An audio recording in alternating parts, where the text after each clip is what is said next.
up, guys? Sorry about that. Hey, what's up, Tim? Hey, well, sorry about that, man. I've been having some technical difficulties setting up a little different stream. What you guys think about that new song?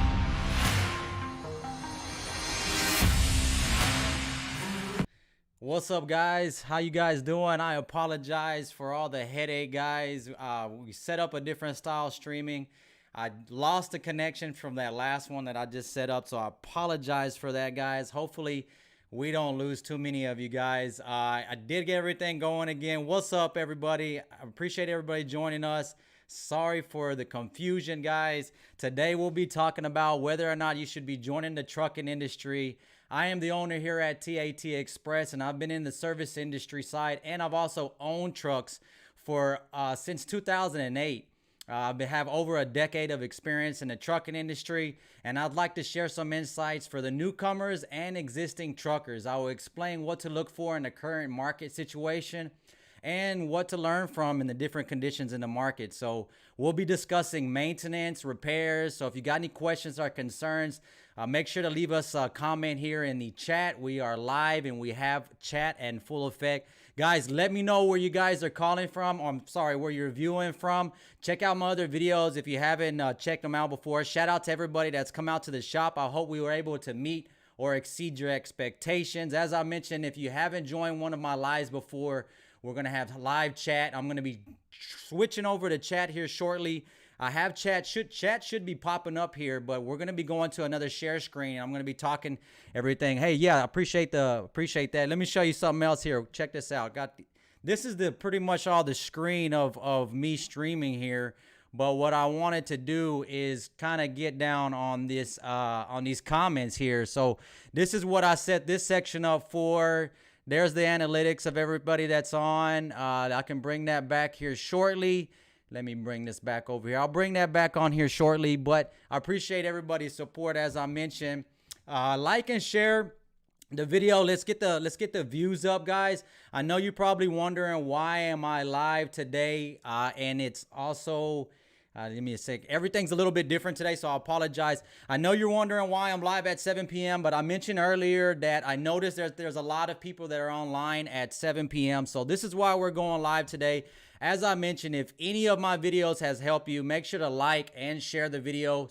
As I mentioned, we're out here trying to learn, and I'm out here trying to teach. I see you guys, a lot of comments coming in, and I appreciate all your guys' support. Everybody that's been commenting on the videos and kind of just pointing out some issues. I appreciate everybody's support. As I mentioned, I'm learning so much from you guys. If you guys are in Texas at all, if you're in the lower states, make sure to holler at us. We're off of Interstate 20. Our current location is 116 South Interstate 45 Service Road in Hutchins, Texas, 75141. If you haven't heard, we are building a new location in Dallas. That's going to be 4140 Langdon Road in Dallas, Texas.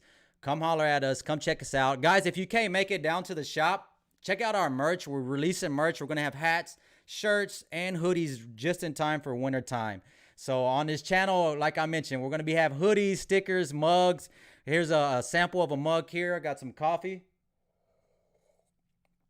It's a little cold now since I couldn't go live earlier. So what's going on? What's going on, guys? I'm going to catch up with everybody here.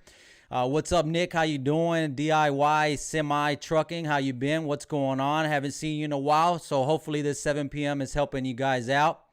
Wow, look at that background. You're stepping up. I appreciate that. What's in Texas? Well, there's a lot of stuff in Texas. If you're looking for freight and you're looking for work, there's a lot of movement here in Texas.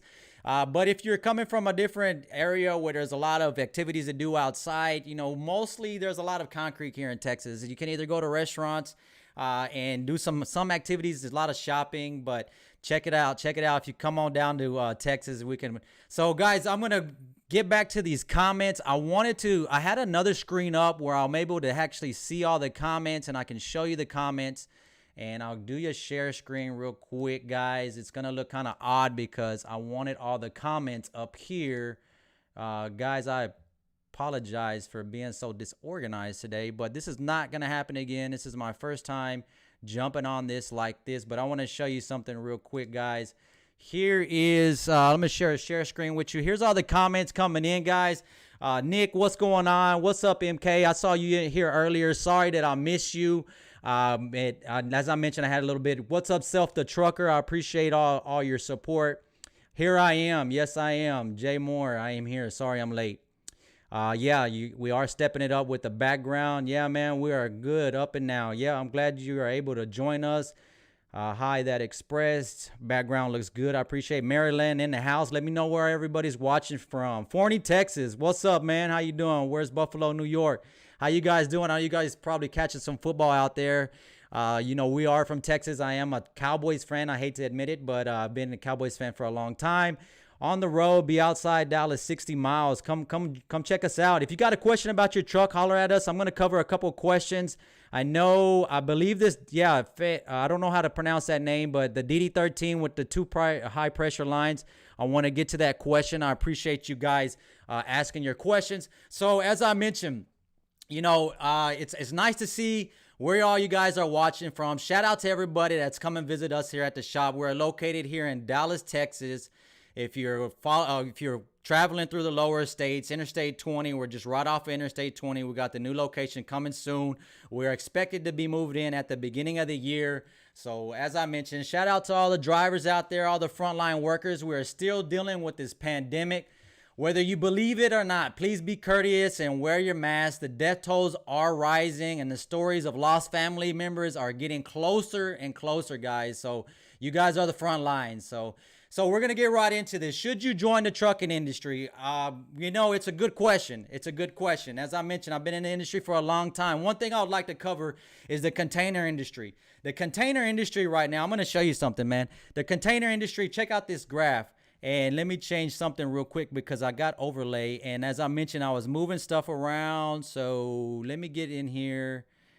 Main camera on the graph. Here I am. And let me bring myself over here a little bit. I'm covering up this graph, but basically what I'm trying to show you with this graph here, now this is the container industry, all right? Containers, basically what they do is they measure how much tonnage they're bringing in, imports. So it appears, you know, basically getting down to the basics on the container industry, it appears to be on its way to deliver an even more profitable second half of than the first of the year. Also spot rates, which is basically what you're getting paid if you guys are dealing with brokers, if you're dealing with market freight, if you're dealing with load boards, that's considered spot rate. That's considered market freight. Now the spot rates are surging right now. The volumes are just rallying, but there's a lot of analysts that disagree with the strength, and they're saying that there's gonna be a dip in 2020. You know what I'm saying? Or 2021. I apologize. A rapid recovery in the post-lockdown demand has driven up the volume in the Trans-Pacific. So basically, this is a graph showing you how much freight is actually coming into the United States from Asia. There's another graph that's showing Asia to Europe. So this is latest available data. This is coming from CTS. It's a container trade statistics. And I know you guys are wondering, what does containers have to do with me? But trust me, I'm going to get to that here shortly. This is showing global volume. This is showing the rise of global volume. And they're saying it's up about 1.5% year over year. On top of a strong demand and growth, a series of general rate increases. This is all information. This is information that's letting us know that what we're getting paid for freight is going to go up, and it's going to continue to go up into 2020.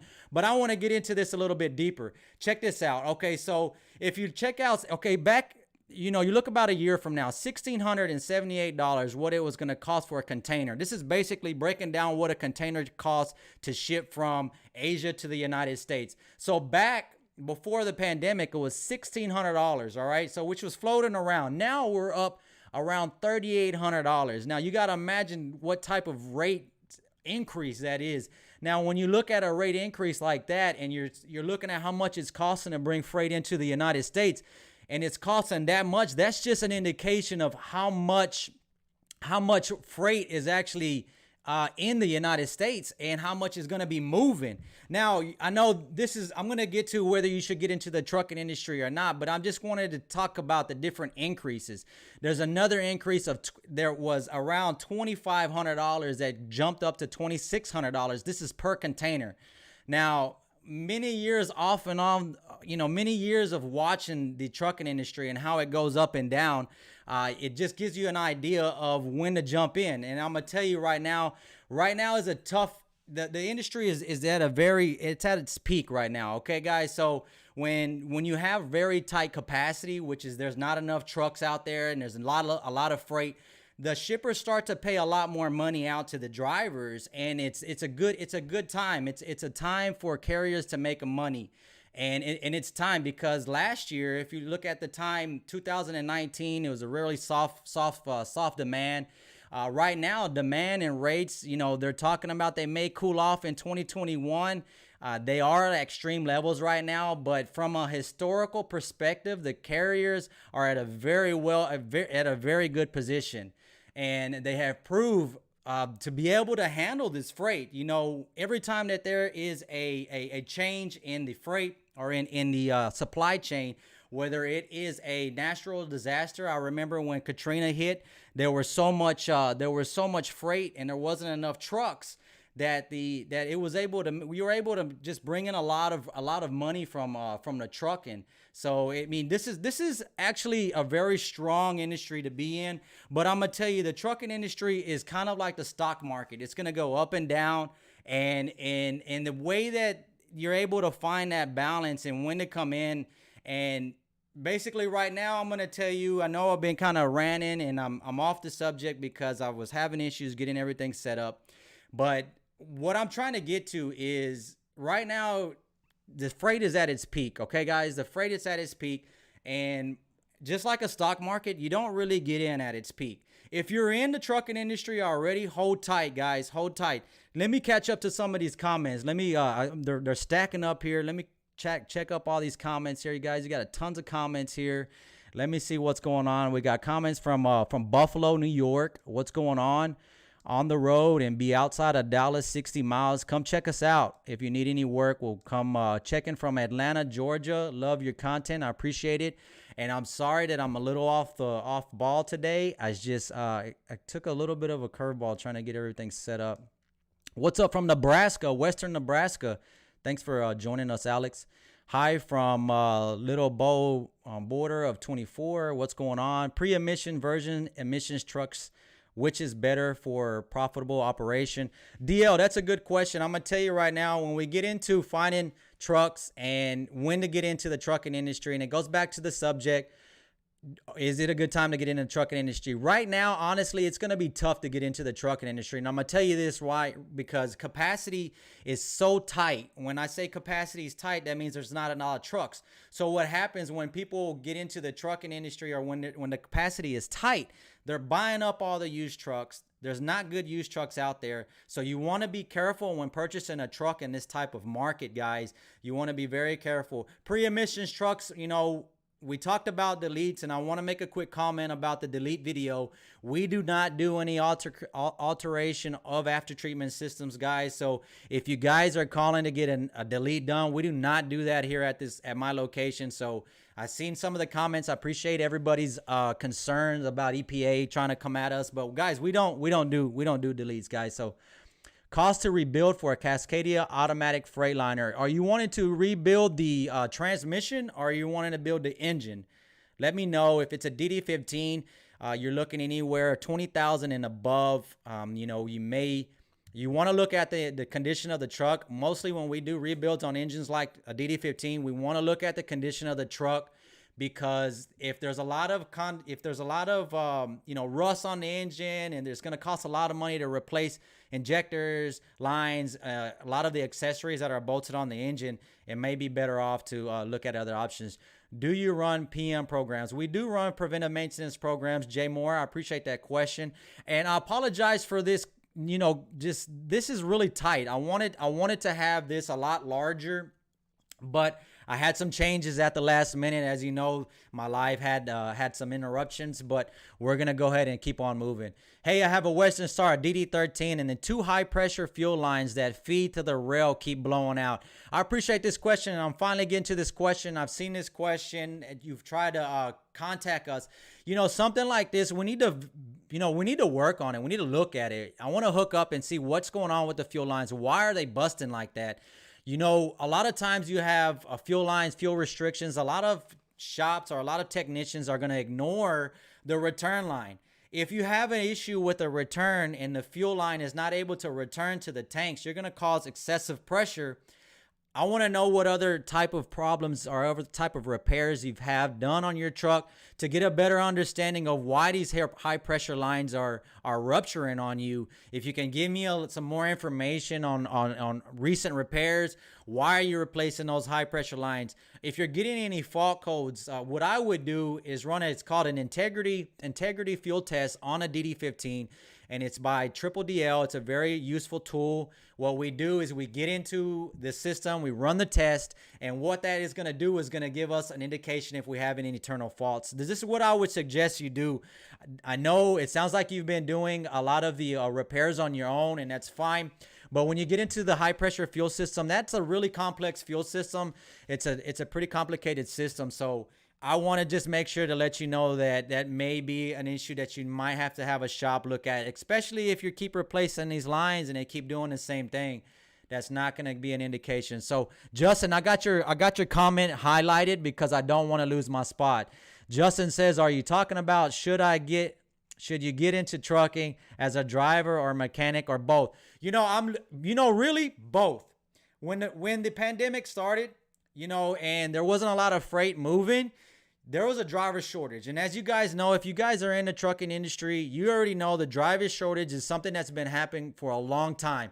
But the driver shortage nearly disappeared during this pandemic because, freight just stopped. Freight just stopped back in April. And it was something that not a lot of people knew what was going on. But now with the freight picking up and everything's just, the volume is where it is. It's at such high volumes that there's shortage on drivers. So Justin, that's a good question. I'm talking about both. I'm talking about as a mechanic. I'm talking about as a driver. I'm talking about if you want to get into the trucking industry and you want to buy a truck.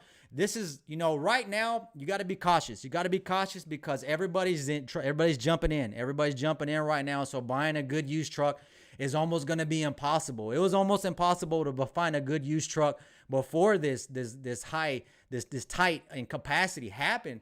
Now that everybody's wanting trucks and everybody's wanting to move freight, it's going to be harder. So Robert, I'm talking about both. I'm talking about mechanics because trucks are going to need to be worked on nonstop. And I'm talking about drivers. If you're a company driver and you drive for another company, you're looking to get out on your own, I'm going to share some more information. I'm going to try to get back on track on what I had put together for this subject. I want to make sure I get across everything, all the information. I want to go over all the information that I wanted to share with you guys. What's up, Rabbit? How you guys doing? St. Louis is in the house. Atlanta is here watching. I appreciate it. One day, I believe we're going to be opening up in Atlanta one day, so keep an eye out.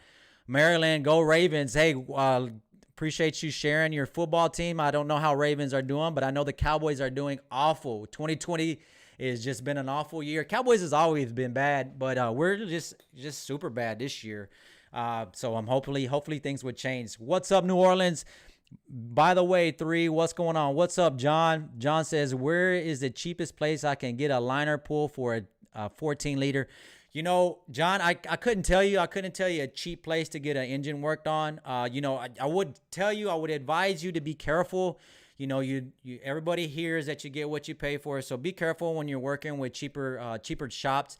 You may be getting into more problems than you get a twit card. Get that twit, says Scott. Now twit card, let me get back over here. So twit card is basically just to get you into the containers and into the container ports and whatnot. If you don't have a twit card, then you're actually losing money because you're having to pay somebody to pull those containers out of the container yards. So I'm going to be talking about more. Okay, so we're looking at trucking. We're talking about trucking and should you be getting in you know, the balance is going to happen. I've seen the market go up, I've seen the market go down, and this is the same when it happens to trucks. You know, when we talked about the amount of freight that's moving in, and the graph that I showed you here, like look at this graph. You know, this graph, this means that there's literally tons of merchandise moving at record numbers. Now, you know, from Asia to US, this is pretty much globally. Now, with these types of increases on imports, it would be, you know, it would just be smart to make sure that you're keeping up with all your maintenance, that you're doing your pre-trips, you're doing your post-trips. Don't skip out on maintenance, guys. You know, a lot of my videos talk about maintenance. I try to give as much information as possible. Don't wait for that check engine light to come on. I've seen some comments come on, and I've seen some guys give me some comments about, hey, I got a check engine light, or I've noticed something different with my truck. What should I do? I want to be able to help you guys, but you got to understand I cannot fix trucks over the phone. So if you're upset that you shot me a question through an email and I did get back to you, you know, if I see that that's something that needs to be worked on, that's something that needs to be brought in the shop, you know, I don't want to waste your time. I don't want to tell you, hey, do this, do that. You know, if you guys have done a lot of the stuff on your own, like the fuel lines that you're replacing, and you can't figure out what's going on and you keep changing them out, and your local guy can't help you, you may have to try to schedule a time to come see us or get it checked out with somebody that's experienced with the fuel system. Because what I don't want you to do, and I've seen it before where I had viewers attempt to do some of the stuff that we've done on some of our videos, and it's easily can damage. You know, a lot of the stuff that you see and you're like, man, I can do that. It's very easy. It's not as easy as it looks, guys. I gave you guys I told this guys before. Now back to, you know, the volume and freight. Now, how long will this volume and freight last? It's just like stock markets. There's always contractions, okay? So it's, you know, when this first happened, when this pandemic first happened, this was basically, you know, just stuff just got shut down, and that was the damage. That was the damage happening. Now, I told you the longer that the freight was going to stop, the bigger the boom. So we were down about a couple of months. You remember that? We're down a couple of months. There was a lot of stuff that was still a lot of uncertainty, but freight had almost come to a complete stop with shutdowns going across the world, going across the United States, you know, and what that did was create such a backlog, not only with the freight, and, you know, we got the trade disputes that are happening as well. A lot of this stuff has backed up freight, and a lot of this stuff has raised the prices. So that's why you see higher freight prices. Now, does that, you know, diesel is a little low, and we're lucky right now. We're lucky, but I noticed that the cost of living, the stuff to buy what you're buying at the store is not cheap. Nothing's getting cheaper. If you guys are hauling lumber, you know, if your guys are into construction, you know, we were building a new building, as you know. So now, you know, I'm able to see what construction costs and what construction material costs. And there's been a big increase in construction materials, especially wood. You know, with everything that's happening across, even north of us with Canada, a lot of our wood was coming from Canada. Shout out to everybody that's watching us from Canada. All our wood was coming from Canada. Now that there was a disagreement with the trade, and they went up on the wood, now that's fallen over with building and construction. It's caused the backlogs. If you guys are in construction, you'll know what I'm talking about. So these are all let's kind of consider the contraction. You know, if something's going up so much, it's going to come back down. So if, you know, as I mentioned, let me get back to these comments. I see a lot of guys talking over here. Let me get back over here to these comments, guys, and we're going to come back over here to the subject. I don't want to get too far behind on these questions. Justin took his comment back. Sorry if I didn't get to you. I want to delete the DEF. Can you do it? Freightliner Cascadia 2015. What does it cost? MB. You know, we did a video on not how to delete, or if you should delete, and I gave you as much information as possible. We do not do deletes, and I'm gonna tell you one thing is because everybody knows that the EPA is out there. Everybody knows who we are. We're TAT Express.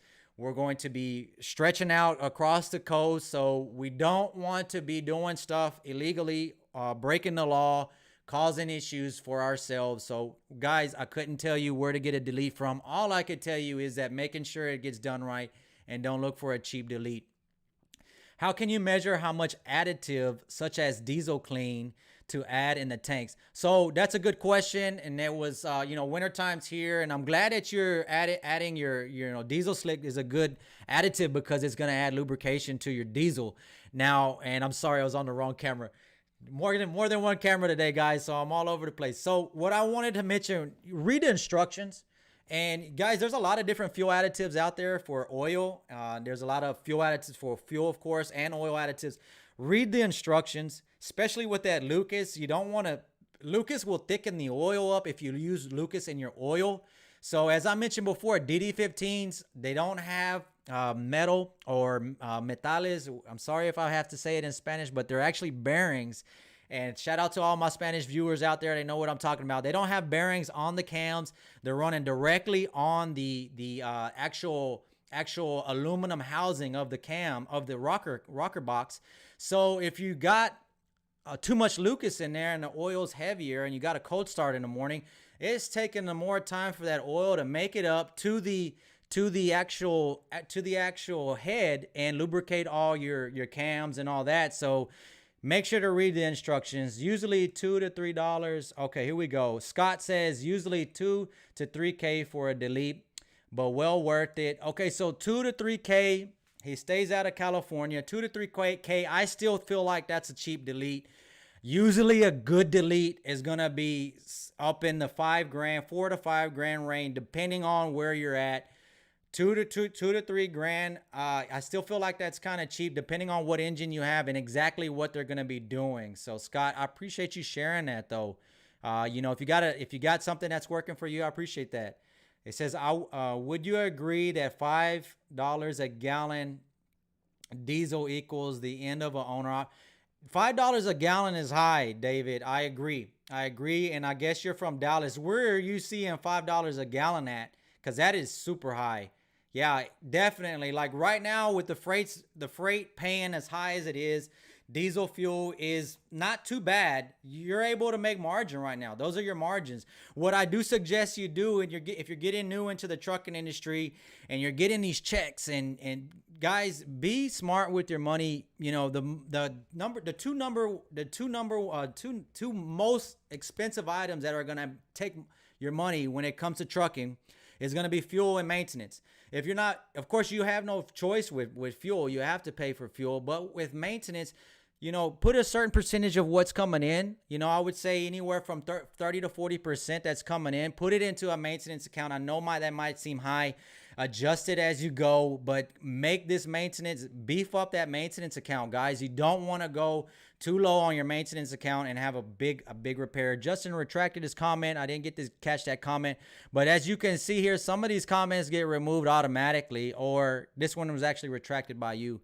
I wanted to give you guys another screen that shows you M-Bay Shirley, FYI, it is illegal to delete your DEF system. And if it came from a factory, is a huge fine. So shout out to John. Appreciate you sharing that. In my should I delete video, I was sharing some information about in some areas they're going to be more strict and regulate more. I even saw a comment from a viewer that said he actually had somebody test to see if he had DEF in his tanks. Now, this is only going to get higher and higher, or the enforcement is only going to get higher and higher depending on where you're at, guys. So keep all this in mind. And in some areas are not going to actually work on your truck if it's deleted.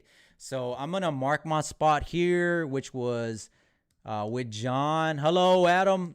From Jason. Jason says, what's up? I believe Jason's from Jamaica. Shout out to Jamaica. Hopefully you guys are having a good time. I'm going to come back over here, guys, and we're going to talk more about if you should get into this trucking industry as we're talking about. As you can see, there's a lot of guys, there's a lot of truckers out there that are commenting on the channel, so you can see that there's a lot of activity going on. So the freight market is very live right now, guys. So but I want you to be cautious with this. Like I mentioned, it moves like the stock market, with the increases and the decreases. But with the decreases and increases, this happens at a larger scale. It takes a lot more time. For example, when we had the disputes with the tariffs on the wood, it takes time for these issues to pan out. You know, with when China is sending all, they're still importing to us. As you can see, that I mean, look at the graph. This is from China, Asia to the U.S. This is China from the U.S. This is not going anywhere else. So think about that. What they basically did is shut their country down till everybody was, you know, basically not testing positive, because they have no choice. They're a manufacturing country. You know, that's basically everything that they manufacture in that country is going to be exported. You know, when some people say they want to bring some of this manufacturing back to the United States, if you've ever visited a country that does mostly exports, for example, if you like Mexico, for example, Mexico is a very good example. If you look at Mexico, Mexico is an exporting country, okay? They're not just an importing country. The United States is an importing country. You know, we do export, but not as much as we import. So when you look at a country that does mostly exporting, it's hard to get good stuff. Like, you know, their fruit, for example, their best fruit is getting shipped over here to us. And it's the same thing when you go to a country that has everything being exported. Most of their good stuff is getting exported. So as I mentioned, going back to how this industry is and how the market and what our market condition is now, with the capacity being as tight as it is, everybody's looking for trucks. So you got to be very cautious when you go out here and buy these trucks. As I mentioned before, it was tough to find a good used truck. Now they're painting everything. Do not skip these steps, guys. And this is another thing I'd like to mention. I've been in the trucking industry. I own trucks since 2008. I've moved trucks. So I don't just repair them, guys. I have a good insight of what's going on. So what I wanted to mention is, say, for example, you got a few trucks. Say you're running 3 or 4 trucks and you're doing great. And this freight, all this work is going up. You know what? I want to get more trucks. So you grab 3 more trucks and you want to keep on moving. You're growing your fleet.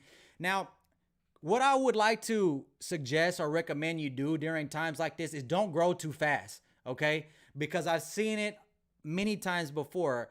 Even back in 2008 when the bubble busted, when the mortgage bubble busted and everything was going down, the government did what they could. The Federal Reserve pretty much did a lot to get us back going, back on track when it comes to the economy. So what they did is pump in a lot of money. Now, this is happening again, okay? But it's not a mortgage bubble. This is happening on a bigger scale. The feds are pulling out every play in the playbook, and they're doing everything they can to get our economy back on track because of the shutdown we had at the beginning of the year. And what it's doing is just driving the asset markets up and up and up. So guys, what I want to mention to you is, when this freight does take a turn, we don't know when it's going to take a turn. I'm hoping it's going to stay strong and we're not going to have a turn.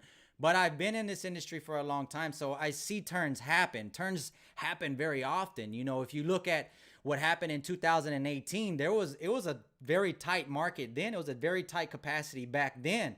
So what a lot of the trucking companies did is they went ahead and they expanded. They wanted to grow. They bought more trucks. They ordered a lot of trucks. So what happened in the middle of 2019, the market got soft. Freight started going down. The pricing started going down. I remember brokers, I mean, hell, this wasn't too long ago. Brokers were trying to pay $1 a mile. It was like average. Reefer loads were paying the same amount as dry van loads, which doesn't make sense. We service a lot of FedEx, and we go there and we pick up trucks from the FedEx yard. I was seeing reefer trailers getting loaded with dry freight. This is how much dry freight was paying more than reefer freight. So what I'm trying to get to is, when this does take a turn, and if it does take a turn, and here you are adding capacity and you're buying all these trucks and you're hiring on guys and you're spending more money. Now, when this takes a turn, if it does take a turn, because the supply chain is going to adjust, guys. Right now, there's so much freight that they don't know what to do. It's getting pushed out into the market. It's getting pushed out to the broker freight, to the market freight. So that's making the rates go up higher. Now, when that turns around and the freight goes down and you have 5 or 6 trucks and your expenses are still up, that's when you're going to feel those really, really financial hardship. And I want to give you this advice before it happens, because I've seen this a lot. I've seen this a lot. As I told you, I've been in the industry since 2008. Check out the mug. Check out our merch. Like that mug right there, huh? Check out our merch, guys. It's in full effect. Let me get back over here to all these comments, guys. Everybody's got all these comments. Before I get back to the comments, let me check something real quick, guys. Appreciate everybody joining us today. I know it's 7 p.m. It's a different hour. We're going live at a different hour, so I know it feels a little different. I know everything feels different, but hey, you know what? Change is good, guys. Change is good. Helps us learn more. What do you think about MP8 engines? I'm a Mac man. Hey, you know what, Justin? That's a good question, and there's nothing wrong with being a Mac man.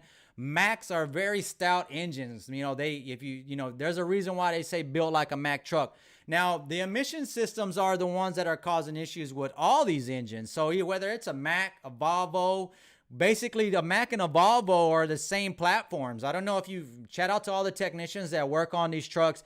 If you've ever worked on a Mac truck, on the newer models and the newer Volvos, they're pretty much the same platform.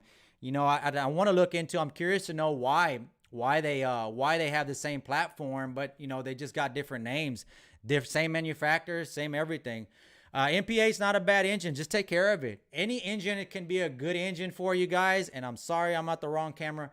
Any engine could be a good engine as long as you keep up with maintenance. If you skip out on maintenance, you know, you can have a brand new truck. I got a comment and I want to bring this up today. I had a comment and I'm sorry I haven't got back to you, but it was a comment on a guy. He's just got a new truck. I think it was a 2018. So it's a couple years old. He does short hauls, right? Short hauls. And he says he's got a check engine light and he's derating. It sounds like to me he's derating, but it sounds like he's not running the truck enough. You know, since he's doing port drops, if you don't run the truck enough, you're not going to have enough what it would be called, it's not burning all the soot out of the filters. So over time, what's going to end up happening is you're going to have to do a forced regen because you're not driving long enough to do an active regen on the road. So if you're not driving a few hours out of the day, then it's hard to do an active regen, which is basically cleaning the filter while you're driving. So if you do a lot of stop and go, you will have issues. You will have issues with the after treatment system. Oh man, almost lost my spot here. I've seen your videos for a couple of weeks now, and I can only say thank you. It helps a lot. Miguel, I appreciate that. We're going to be doing more videos, more content as soon as the new shop is built.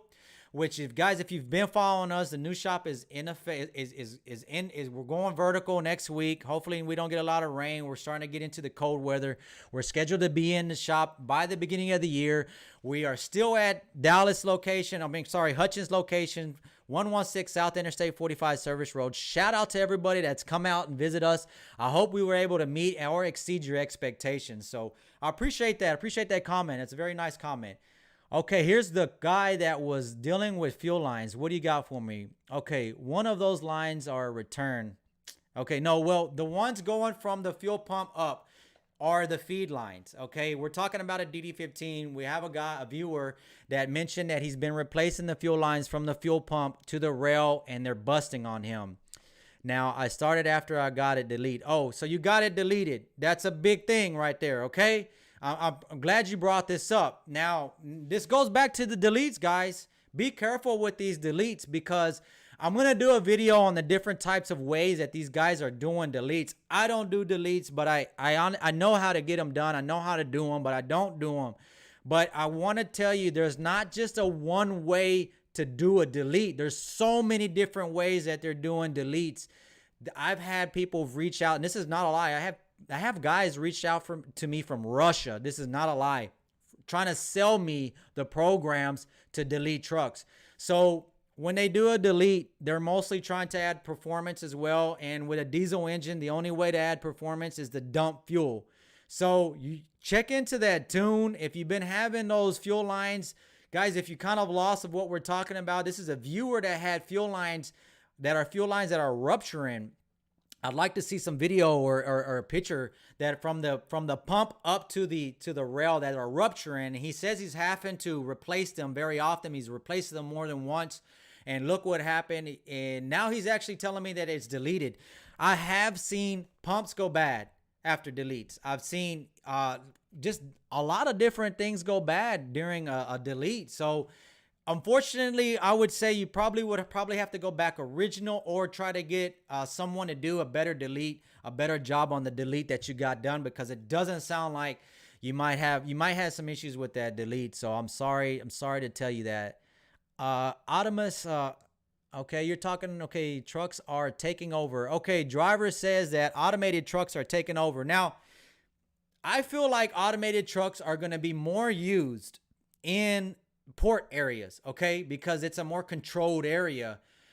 Shout out to all the port guys. Hopefully these automated trucks are not going to take work from you. But I know you guys are sitting at the port for a long time anyway. If you guys are getting paid for that, shout out to you. I hope you guys are getting paid for that. But if you're not getting paid for that, then, this may be a good thing. But will electric trucks take over? No, they're not going to take over anytime soon, because I'm going to tell you, fuel is so versatile. You look how long it takes. For example, look how long it takes to go get fuel right now. Look how long that takes already. Okay. Now think about charging a truck. Okay. Now think about your hours of service, your hours of, your hours of service of your logbook. You're going to have to factor in, everything's going to have to be rewritten. You know what I'm saying? Charging your truck you start your day. Imagine starting your day. These trucks are only doing anywhere from 400 or 500 miles. I know you guys are probably cranking out. Some of you OTR guys are, your goal is to push out more than that. So, there's not enough charging stations. One thing when it comes to automated trucks, our electrical grid is not built to that. So think about every truck stop is going to have a charging station. So think about the amount of money that's going to need to get invested to build up these charging stations. So a lot of these truck stops are making money off fuel. So, they may not be in the rush to get this automated stuff up. And not only that, but there's not enough automated trucks right now. I know there's a race for it, and it's gonna happen. But if you're talking about now, guys, you're not gonna see any automated trucks. What you have now is gonna be going for a long time. There's a lot of stuff that has to change. There's a lot of stuff that have to change before we can go to full automated trucks. So what's up, Big Josh? Hey, this is Big Josh from Maryland. I'm having an intermittent miss. The injector cups have been changed, and I do not see bubbles in my tank. If you have an intermittent miss, Big John, sometimes, more than likely, that's going to be an electrical problem. Usually a mechanical problem will not be intermittent, if that helps you out at all. Hopefully that helps. If you got a code, if you have an intermittent fault, like if it's missing, I see a lot of these harnesses go bad. Cummins, I've took some courses on Cummins years ago, and Cummins suggests you have to replace engine harnesses. And I just feel it's the same way with any other platform, even though not all the manufacturers are going to suggest harnesses. You got to think about how much time these harnesses been. Now, as I mentioned on all my videos, make sure to troubleshoot before condemning any parts. If you have, say for example, an open circuit on a certain injector, and you can't get this, you can't get it working right, or say you swap the injector, you have a faulty injector, and it's an electrical problem. Swap those injectors to see if it moves. Test the harness. Test the harness from the injector harness where it actually connects to the inside to the rocker box. Check it from there to the injector on the faulty circuit. Check from the circuit down to the ECM. You want to check continuity. If you have high continuity, you have high resistance, and those signals aren't going to make it in. So, and not every time it will be the harness. We had an issue with a guy that had an harness fail on him over time, and it caused his ECM to burn up. And that's just not fun, guys. And then when you replace the ECM, you have to replace the harness. It gets very expensive. So hopefully that helps. If you don't have bubbles in the tanks, that's going to be an indication you don't have that much, you don't have air in your fuel. You may have an electrical problem. If you have a check engine light, try to give me that code. I can look that up for you. Okay, Justin's replying back to, awesome. I'm an ambulance mechanic currently. What's up, Justin? Shout out to Justin, an ambulance mechanic. Guys, if you are watching my channel and you're interested in becoming a mechanic, the work for becoming a mechanic is going to be endless, guys. But be professional. Come into the industry, not with a chip on your shoulder. Come with an open mind. Learn as much as you can.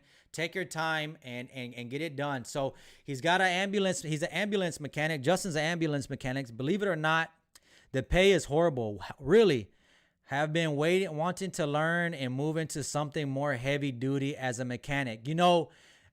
So back to mechanics. Depending on what your service, Justin, what I've read is the medical industry is doing pretty bad right now when it comes, with whatever happened when it happened with this pandemic, that we're forced to not only stop doing operations, but they're actually, a lot of people don't want to go to the doctor anymore. They don't want to go. They lost trust in the hospitals. Everything that's been released in the media. So if you know how to ambulance, that's going to be considered light duty, isn't it? What type of engines are going to in there? I know it's probably going to be the Power Stroke, either Power Stroke, or you're going to have some light duty Cummins. If you want to get into the heavy side, start looking into doing some more training for the heavy side. If you're already into diesel light duty, it's pretty much the same thing. So you're not going to be too far. Your tools are going to have to update a little bit. But Justin, go ahead and where are you watching from, Justin? Thanks for sharing that. I appreciate you sharing that. I wonder why they're not paying you well. I wonder what type of work they have you do. John says, no, I want to buy a tool to pull the liner on a 14 liter. Okay. You can do it different ways. I used the Porta Power, and I did some unsafe ways to pull liners. But now we do use a liner puller, and they're very expensive. So if you're only removing one, I would suggest getting it done by a professional shop, or trying to get the tools to get it done yourself. If that, sometimes, with a 14 liter, that's a Detroit 60 series, that liner can be seized. I've seen them seized, man, they don't come out. They would not come out.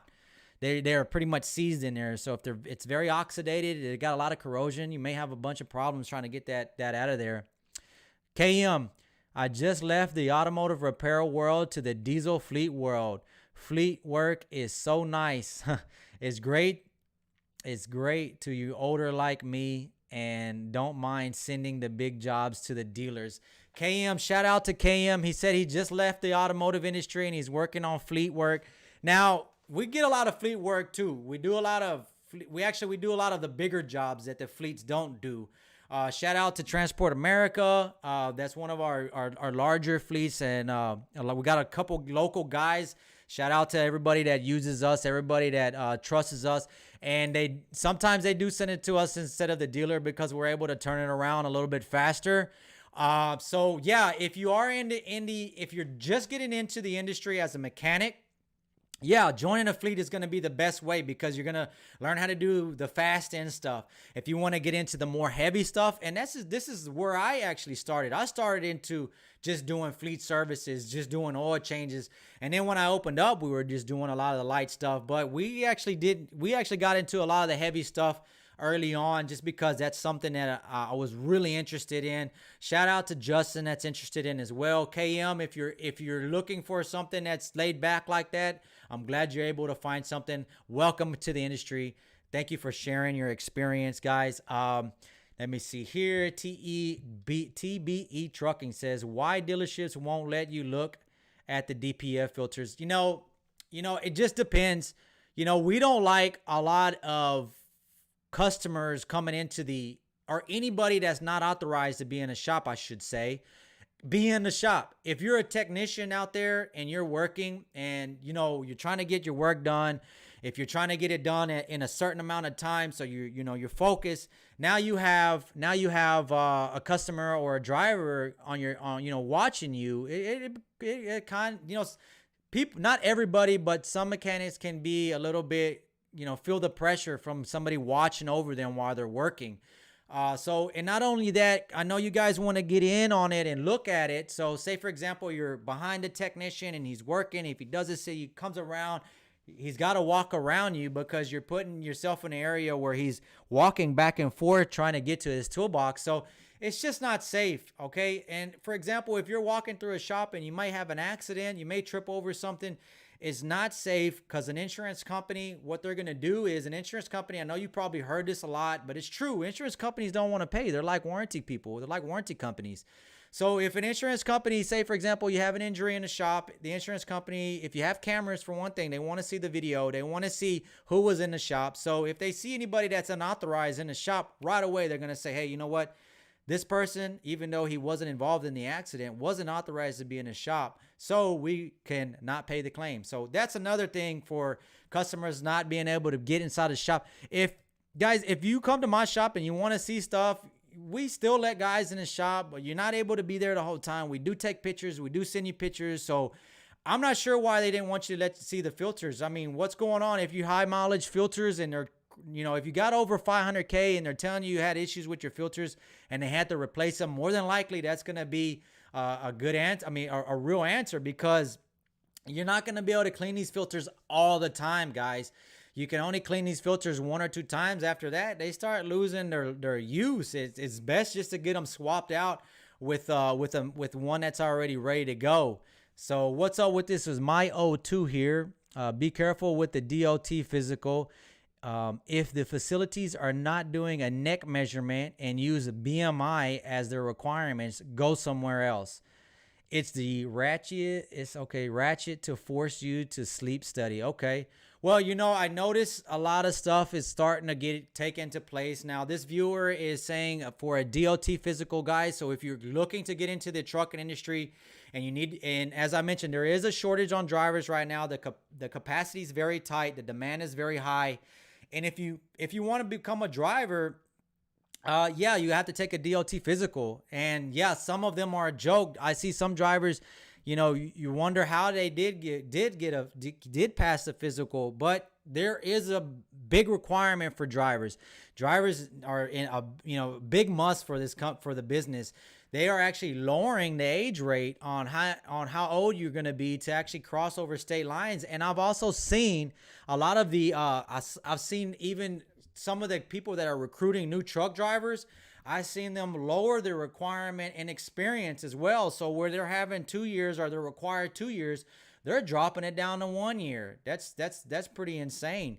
So, you gotta be careful. Another thing I would like to mention is to be cautious during these times, because as I mentioned, don't grab a bunch of trucks just because you're making extra money right now. Because if you want to grab 1 or 2, that's fine, but grow slowly, guys. And if you're new into the trucking industry, grow at a decent pace. Don't try to overgrow and reach out too far where you're going to be actually, spending some, big money once this freight kind of drops off. So, we're moving right along.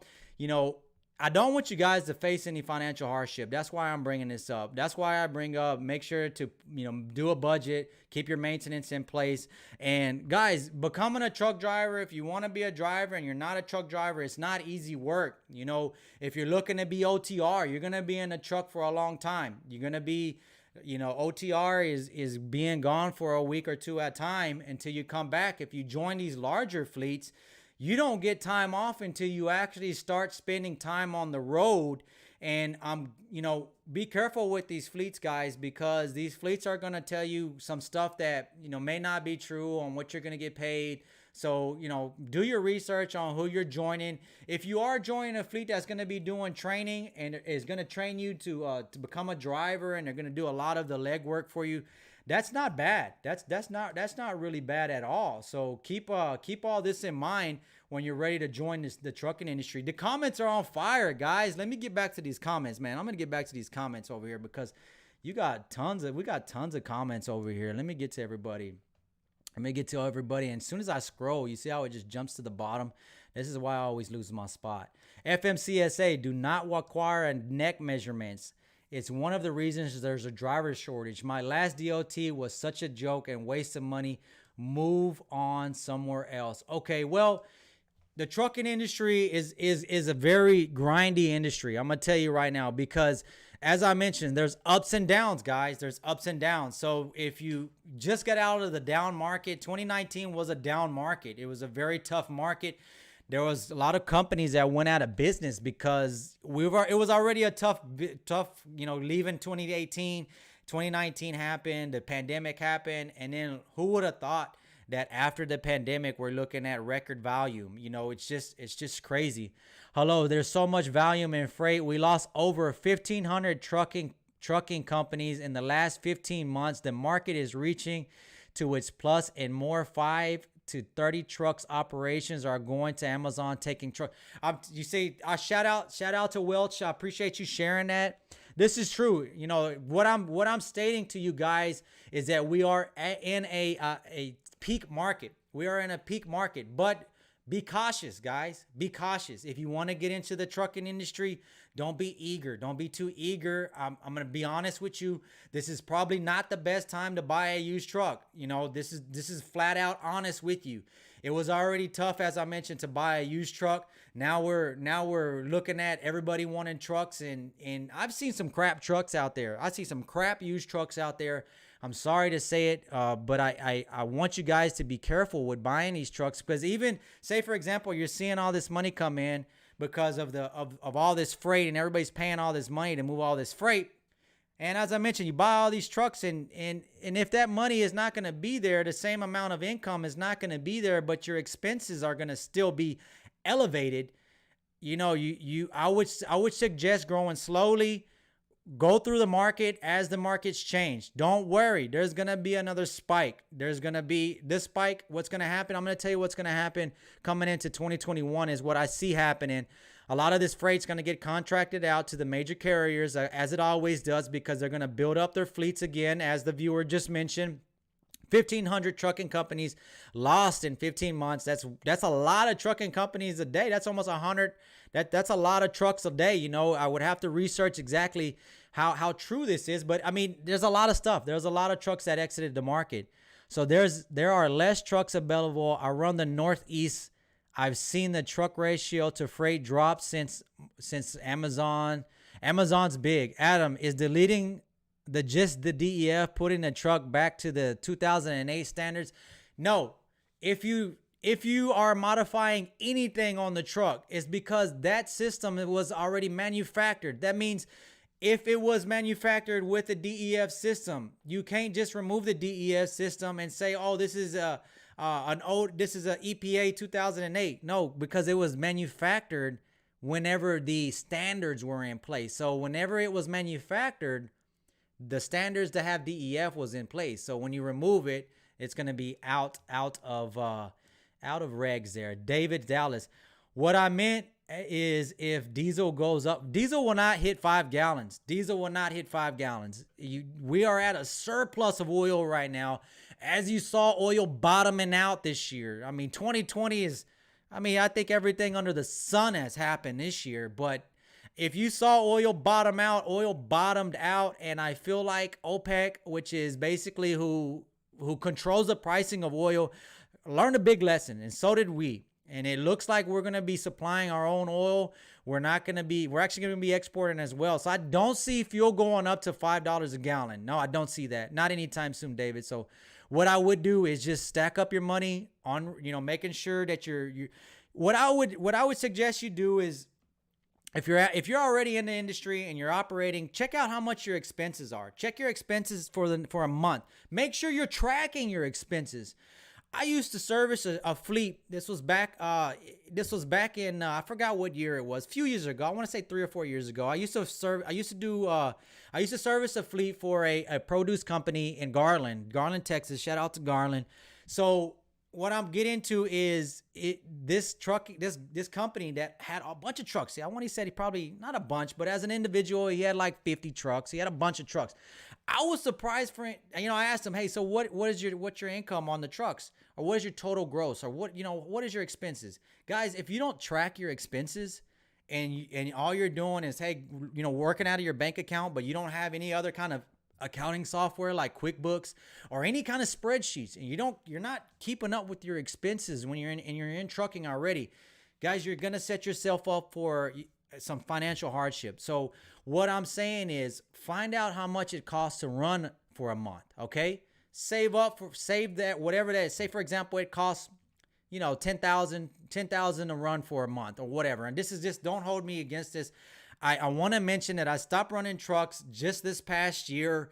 I focused more on my shop because, as you can see, we started the channel. As you can see, we're building a new location. I was being pulled from different areas for the trucking side, so I decided to stop moving trucks and I focused just on my shop. And this is actually this year is actually my first year not owning any trucks.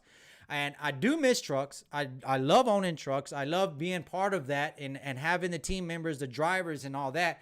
But I'm focusing on the shop. So what I'm getting to is when you find out how much it costs to operate, and when I say 10,000, I didn't want you to hold it against me and say, "Oh, I thought you said you own trucks." So this is why I'm kind of guesstimating at it. If it costs you 10,000 to run your trucks and operate your trucking business, I would suggest 3 to 4 months of what it operates saved up. Work on that. That's an emergency fund. Work on that. Once you build that up, keep on moving. Keep on moving. Put that out of sight, out of mind. Put it somewhere else. Keep on moving. Then go ahead and add on more trucks. But don't do it without saving money. Don't do it if you're depending on the broker to send you that paycheck, because a lot of you guys are probably factoring. If you're factoring, that's taking a percentage. And if you're not tracking your money, if you're not tracking in an accounting way, you're not going to be able to see your expenses physically. You're not going to see it. You're just going to be like, at the end of the month, where'd my money go? Or, oh, I got enough money. Let's keep on moving. Don't work like that. Don't work like that. I don't suggest you work like that. With, okay, let me see. With a 2 to 3K delete, you're going to get bootleg software. They're probably not going to do anything to your EGR. Your engine will be done in a year or two. Thank you for sharing that comment, because I know the guy that mentioned, hey, is a 2 or 3,000 delete is a good delete. No, it isn't. It isn't. Because if you're pulling off manifolds and you're pulling off hardware, factor in that. Factor in what it costs basically to replace the ECM, because you're putting a new ECM. You're programming a new ECM. So I appreciate that comment. And this is just proof, guys. This is a viewer here. He's probably had a delete. Probably knows somebody from a delete. I misspelled, so I removed. Oh, don't worry about it, Justin. I misspell or I mispronounce all the time. Schneider National won't even let you lease on. They check your truck for a delete. Good observation. A lot of you guys are leasing on. It's not a bad idea to lease, and I'm glad you brought that up, Oliver, because if you do own a truck, or if you are getting a truck, say for example, you know what, I'm gonna buy my own truck. Go ahead and lease on to a major carrier. Go ahead. I would suggest you do that first, because you're going to keep your expenses down. Okay? You're not going to have to buy a trailer. Right now, trailer sales are out, just like truck sales, they're out the roof right now. To buy a trailer, buy a truck, buy insurance, to actually tag a truck. When I say tag a truck, is registration. You're looking, couple $1,000s just to register a truck.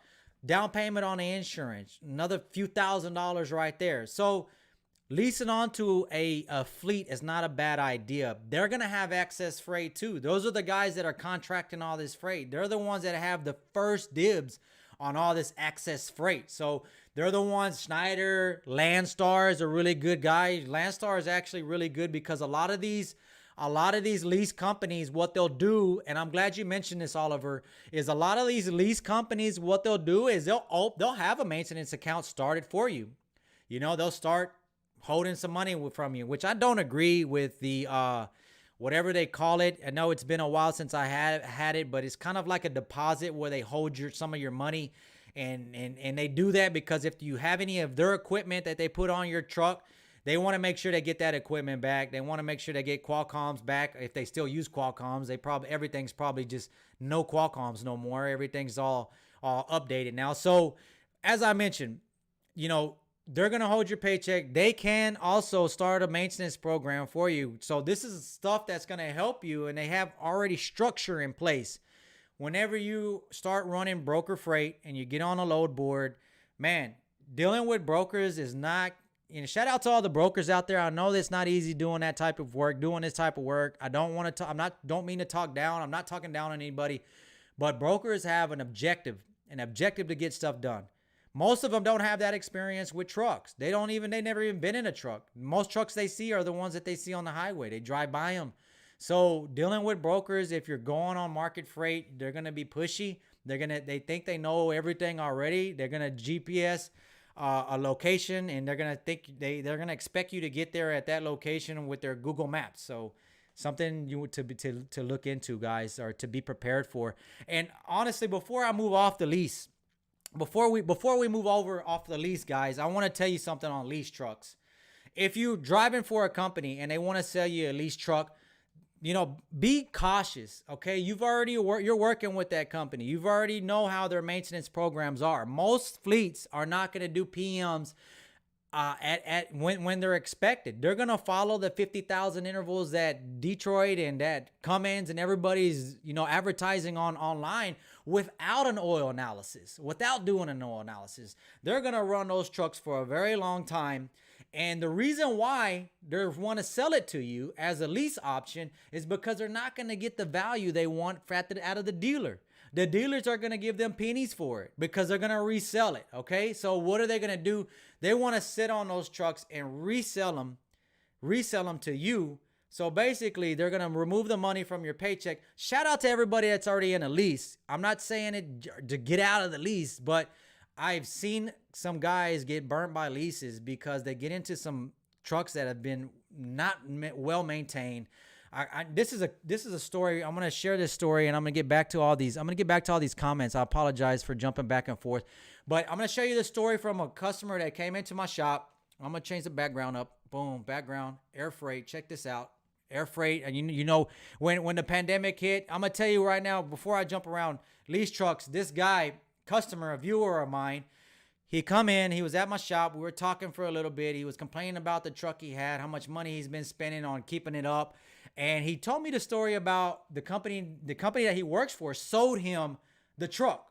So they went to the main terminal where all these trucks were getting stored at. So he goes up north and they fly him up there. The company, he's from here in Texas. Shout out if you're watching. He's here from Texas, and they send him up north to their main terminal, and they're gonna pick him out a truck. They're giving you a truck. Congratulations, you're buying your own truck. He tells me he gets there, right? He gets there, and none of the trucks are ready. He jumped into 2 different trucks that had check engine lights, and this is what they said: "Oh no, not this one. Jump into this one over here." If he wasn't, he's actually not a viewer. He was somebody that's already been using our shop, somebody that's known us for a while. But when he told me that story, I was just like, wow, for a company to do you like that, and they might not be intentionally doing this. Think about this. Freight's being moved all over the place. Terminals, guys that have, companies that have terminals, trucking companies that have multiple terminals, they got different people working for them. So if corporate's telling somebody down south, one of the dispatchers, hey, let your drivers know we're selling trucks, they don't know the condition of the truck. They don't know what's going on. They just know that they got to get rid of trucks, and they want to put a driver in there. When they put a driver in there, they don't have to worry about the driver not paying because they're paying the driver. So they get to remove the money from his paycheck. And whenever repairs start to happen, guess who's going to pay for it? Not the company. You're going to pay for it. So I'm not saying every truck is bad. Every lease purchase truck is bad from a fleet. But as you guys know, I'm not a big fan of fleet trucks. So do your homework, do your research. Don't get eager to jump in a truck. Make sure you're getting it checked out by an outside shop. Don't get it checked out by a mechanic that's in the shop that they're selling it to you. Look for maintenance records. Make sure the maintenance records are there. If their DOC or DPF filters haven't been cleaned, it's over 500K. And a lot of the services that haven't been done, be prepared to pay for all those services. It's not going to go away. Just because you bought them, not going to go away. Let me get back to all these questions. Guys. So shout out to Oliver. I appreciate you mentioning that. That was a very good comment, and I appreciate that. You know what? Let me check on something real quick. I want to make sure we're moving right along. Go back here. Get back moving over here. Look at all the analytics here. I had it set up a little bit better, but as you know, I had some technical difficulties. Glad you guys are here. Let's look at all these questions here. George says, how much for an EGR tune? Well, if you're talking about just the cleaning, then it just depends on your type of truck you have, the access and everything. George, shout out, holler at us during Monday through Friday, 8 a.m. to 6 p.m. Monday through Friday, 972-225-3017, or you can email us at info@tatexpressinc.com. Guys, I know most of my other videos are asking you to, if you got any questions or concerns, holler at us. I did not expect I was going to get that many questions coming in, and I apologize if I'm not able to answer everybody's questions, but if you guys need service, make sure to come see us. I have a secretary that can schedule you an appointment. She has access to our to our schedule. She can schedule you in. You can talk to my manager, Francisco. Shout out to Francisco. If he's watching, he's more than happy to help you. If you got any questions or concerns, sometimes if you have a question, guys, and it's, as I mentioned earlier in the video, if it's a question and I look at it and I can tell, hey man, we're gonna have to do some troubleshooting. I'm not gonna be able to fix that over the phone, or we're gonna spend a lot of time messages and back and forth. I'm sorry, guys. I can't fix it over the phone, and I can't fix it over the internet or through email. What I say is, if you want to come, if you need to get service done, holler at us. We'll be more than happy to schedule you in. Let me see here. So to be clear, this is from Derek. Says, so to be clear, an expensive delete, good deleted will work. Yes or no? All my trucks deleted. You scaring me, but they've been running for over 3,000. Okay, so for a year. Okay, is that mileage, or is how many is that? It looks like you've been running for 3,000 years. I know that's a typo, but I'm not saying every delete is bad. I'm just letting you know what we see in my shop. If you get a cheap delete, it's possibly you're gonna have some issue. Hey, what's up, Marcus? Thanks for joining us. 7 p.m. looks like it works for you. I haven't seen you on one of my lives, so I appreciate you joining us. Guys, I know we'd usually go live at 2 p.m. on Sundays, but we're checking it out at 7 p.m. Next time will be better. I know I had some miss whatever going on, but we're gonna get it going. This is just the beginning, guys. Oh, I'm glad you answered my question. Yes, sir. I'm glad I was able to answer your question. How can you tell when greaseless, U-joints need to be replaced? When they have excessive play. I don't understand why they went greaseless. I don't understand that. It doesn't make sense to me. But when you can't grease them, and they did that to some of the slack adjusters too. I don't understand that. Greaseless. And it may be because they want to avoid water getting into it, contamination.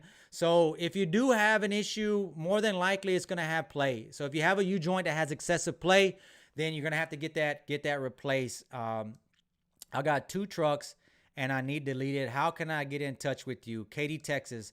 Guys, I do not do deletes. I do not do deletes. If you call us, we are not going to do deletes for you. We do not do alterations on any after treatment system, but we do fix them.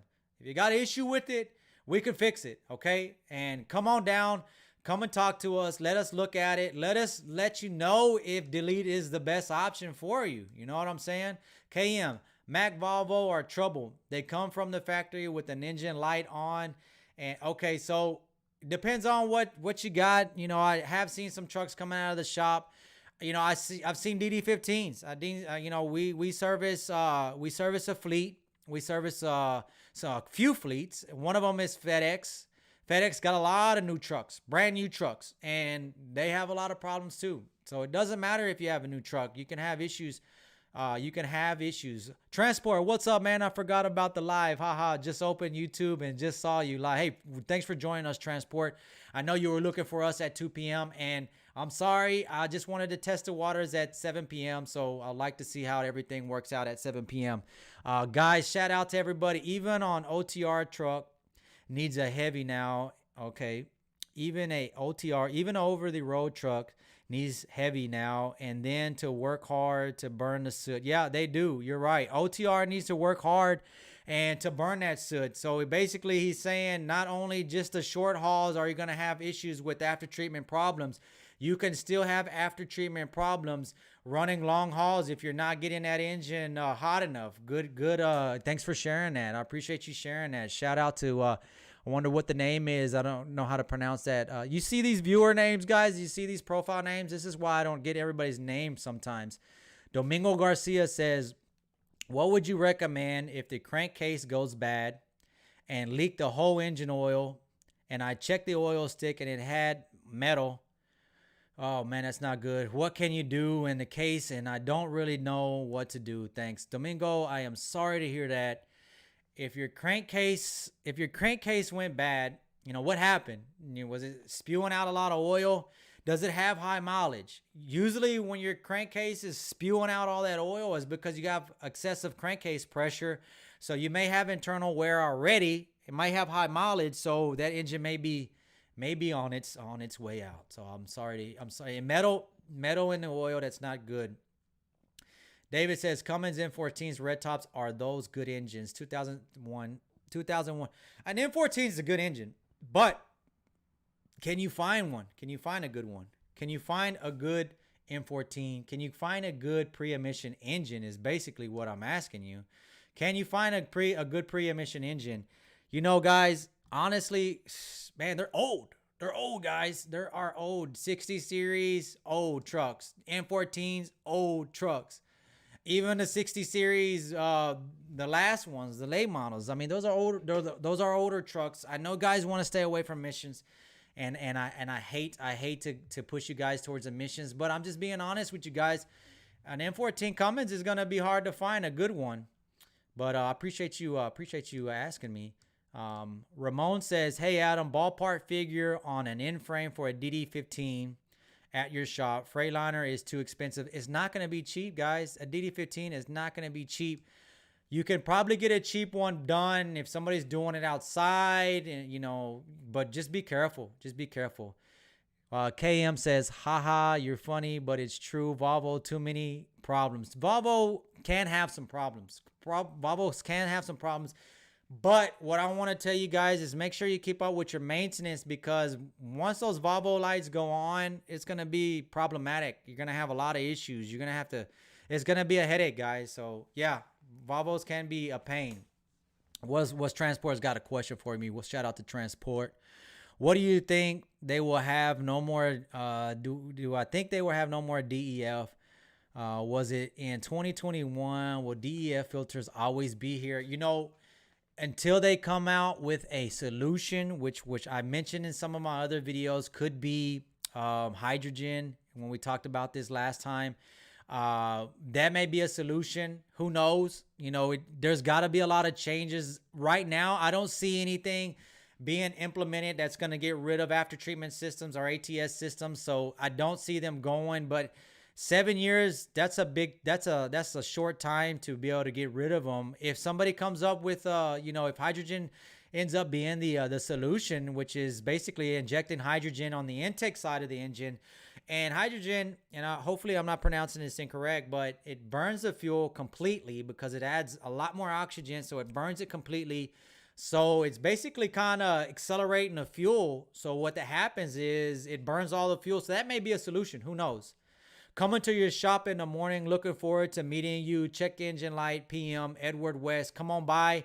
We'll check you out. Come on by. We open up at 8 a.m. Thanks for giving us the opportunity. GS says, oh man, it jumped around, guys. As you can see how it jumps around like that. Jumps around. Oh man, I lost my spot, man. I lost my spot. Wow, man. Look at all these comments, guys. Wow. I'm going to be here all night. Hold on. Let me see how many guys. We got tons of. How long have I been live, guys? Hold on, guys. Give me a second. Let me check to see how long I've been live.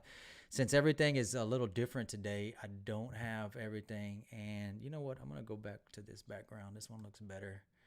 So we've been going live for an hour, over an hour already. I don't think I'm going to be able to catch up to all these comments, guys. I apologize. But let me see if I can get rolling on it. Let me see. Let's get moving on these comments, guys. All right, coming to your shop. Come and see us, Edward West, GS. What up? My PTO pump failed, okay, on me. What went wrong? Was it the exposure to the elements, contaminated oil, bottom of the hydraulic tank? You know, I'd have to, a PTO pump is basically just running off of your transmission. Where did it fail at? Did it fail on the actual hydraulic pump side? Or did it actually fail on the PTO side? Is something going on with the transmission? You know, because it's going to work off your transmission. Shout out to GS. I haven't seen GS in a while. Looks like 7 p.m. works for you too. Biggest trucks we have. Justin says he works on ambulance, and he said he's not getting too much pay out there, but hopefully it gets better for you. Biggest trucks that he works on, the 450. The 450 is probably going to have the Cummins. It's going to have the Cummins. It's probably going to have the 6.7 in it. Some smaller, some larger. He's in Florida. Have been with him for 3 years. They raise your pay 5% per year. Company itself is a great place to be. Just doesn't pay very well for some reason. Very good information. Over time, it will get better, of course, and raises, but I worry that by the time I get to a nice wage, I would be basically working for minimum wage with how inflation things are going. You're right, Justin. Thanks for bringing that up. It's expected, with all this money that's getting pumped into the economy, guys, and I don't want to drag this on too long, but listen to this, guys. Okay, so what happened in 2009, 2008 was a market crash due to a bubble burst in the mortgage industry for the housing market. Okay, now what's going on? After that happened, as I mentioned, the Feds pumped in a lot of money. Now with this pandemic, the Feds they pumped in even more money. So what I'm worried about is if it is a bust, if it is a bubble, how big of the damage will it be? Who knows? Who knows? But what it is happening is inflation is going up. You're right. We're going to have to get paid more. Wages are going to have to go up, and they're going to be going up.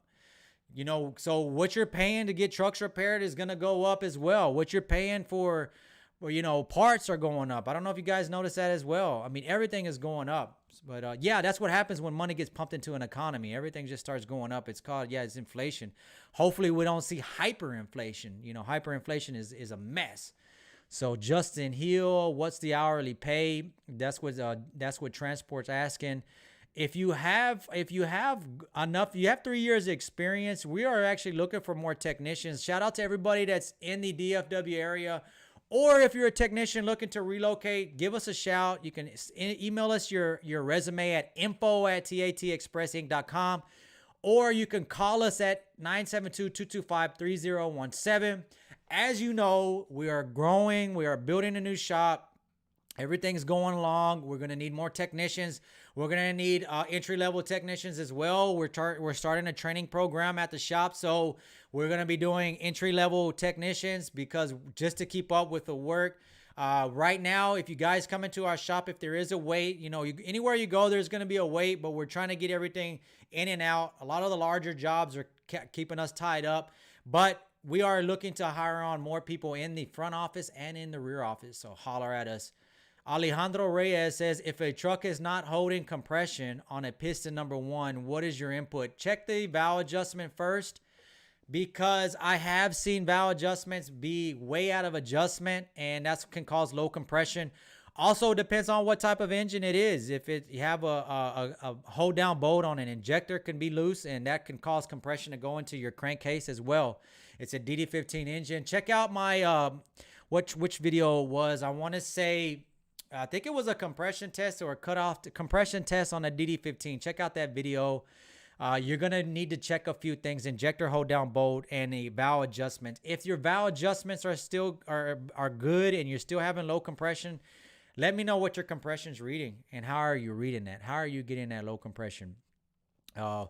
Let me see here. What's up hourly pay? Marshall Lab says, is 500K miles good for a used truck? No. I mean, really, that's where they're going to be at, though, to be honest with you, Lab, Marshall. I'm not going to tell you, at 500K, I'll take that back. It can be a good buy if all the maintenance is being kept up with. At 500K, DPF filters need to be clean. Valve adjustments need to be done. A lot of maintenance need to be done. You need to check on all that to make sure all that's being done. Guys, I may be coming to an end, man, because I've been going live for over an hour and going on an hour and 20 minutes now. I didn't get to catch up to everybody's comments. I may have to just go next time and just do nothing but comments, guys, because there's tons of comments here. Try to get your CDL from the technical college. You'll get a much better price, and they'll usually have connections to get you hired. Thanks for sharing that. We will be needing more drivers. Drivers are a big need now. Joel says, in the Cummins X15 has no throttle response and the pedal has been replaced already. What could be it? It's been deleted as well. GS says, wait for Biden. Well, let me tell you right now, if I can't tell you it has something to do with the delete, but if you're not getting fuel response, usually it's going to be fuel pressure. If there's issues with the fuel pressure, you're not going to get throttle response. So check your fuel filters. Make sure you're getting enough fuel. You're not going to get fuel response. And if you have a code, let me know the code. Okay, transport says Justin says he's under 15 an hour. It's not good. No, it's not. You need decent benefits, good job security, but it's a rough paycheck, honestly. Hey, Justin, shout out, man, if you're working for, shout out to you for pushing that. You should be getting more on that. It depends on what type of work you're doing. Joe Transportation said, Joe's Transportation said, Adam, what's up, man? How you doing? So my dad is buying a truck, a Peterbilt 579 X15. Is it a good buy? 2012. Guys, when you ask me if it's a good buy, and I don't mean to just give you right off the bat, but I need to know maintenance history. I need to know if it's been checked out by an outside shop. Those are the things that I want you to look for when buying a used truck. Check out my buying a used truck video. So that will help you out. Educate yourself as much as you can. Check out my DOT video. If you DOT inspection video, check that out if you're going to be buying your own truck, so you can check all these items out while you checking them out. So I couldn't tell you if that's going to be a good truck. It all depends on maintenance. It all depends. Everything's been kept up. Of course, maintenance is going to be key. If that truck has been ran for 500,000 miles by a fleet and never been replaced, think about, oil's never been replaced. Say they replace oil once a year. Imagine what that's going to do to that truck. And then you're about to buy it. So think about that. So hopefully that helps you. He works in the oil field. Okay, if you're working in the oil field, think about this. And I heard this from a guy that bought a day cab. Shout out if you're watching this. Think about oil field guys are going to be idling and sitting for a long time. What do most of these trucks have? Idle shut off. So what do? They bypass that shut off and they idle it up. So think about that when you're idling a truck in the oil field. I'd say it's time to move on. Justin, 27, up to a normal. Yeah, Justin, I would too. Justin, that's pretty low pay, man. To be honest with you, 2K Saints. Look at his ISX 15 common problems. Yeah, check out that video, common problems on the ISX 15. But he's talking about a X15. The platforms are pretty much the same, but by the X15, they've already got the pumps and everything replaced. So transport, be nice, under 15. Damn, how many hours do you work? Man, that's a lot of, everything's different. You got to think about what market he's in. If he's in a tough market where there's not a lot of work, if he's in the country, there's areas out there. Shout out to everybody that lives out in the country and trying to get work, trying to get employees out in the country is not easy, guys. So it just depends on where he's at. It depends on the workforce. If we're coming off from areas that make a lot of money or that pay a lot of money, that seems a lot lower. But it just depends on where he's from. Why would anyone haul for Amazon? They are the biggest supporter of self-driving trucks. Not saying it's going to happen in my lifetime, just the fact that they're right to put the job. You know what? Amazon is taking over. If you look at, their growth is ginormous. Marshall Land. And you know what? I don't like, the only thing I want to mention about Amazon, if you are running Amazon, hopefully you guys are getting paid detention, because man, that line is long, guys. I see trucks lined up forever. I seen guys lined up. Hopefully you guys are getting paid for all that sitting. Marshall said, or transport says, because that pay or the money is money. Listen, if I don't haul it, someone else will. So might as well haul it for them, because will always be someone else. Yeah, transport, thanks for sharing that. Hey, you know what? Amazon is, man, they got freight. Everybody's got freight right now. So I wouldn't be, transport's probably been in the industry for a little bit. So, he's probably not, probably going to be, I would say, he's going to get that money. He wants to get that money. I agree. I am doing all the PM work on top of repairs. I am still learning, but I feel for what I am doing, I should get paid better. Well, Justin, if you do more than what you're getting paid for someday or eventually, you'll be paid for what you do. So remember that. Always keep your head up, and don't let, if you're in a bad shop, don't let that, make your career. Look around. You might be fine. You might find somebody better. I get 40 hours a week every week, never a down day with emergency vehicles. Yeah, I can imagine.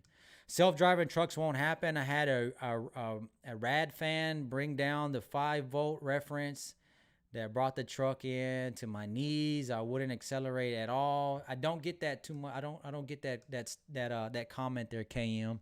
Adam, how do you feel about trucking office? Well, I mean, being in the trucking office is going to be a lot of work. If you're dealing with drivers, you're dealing with billing.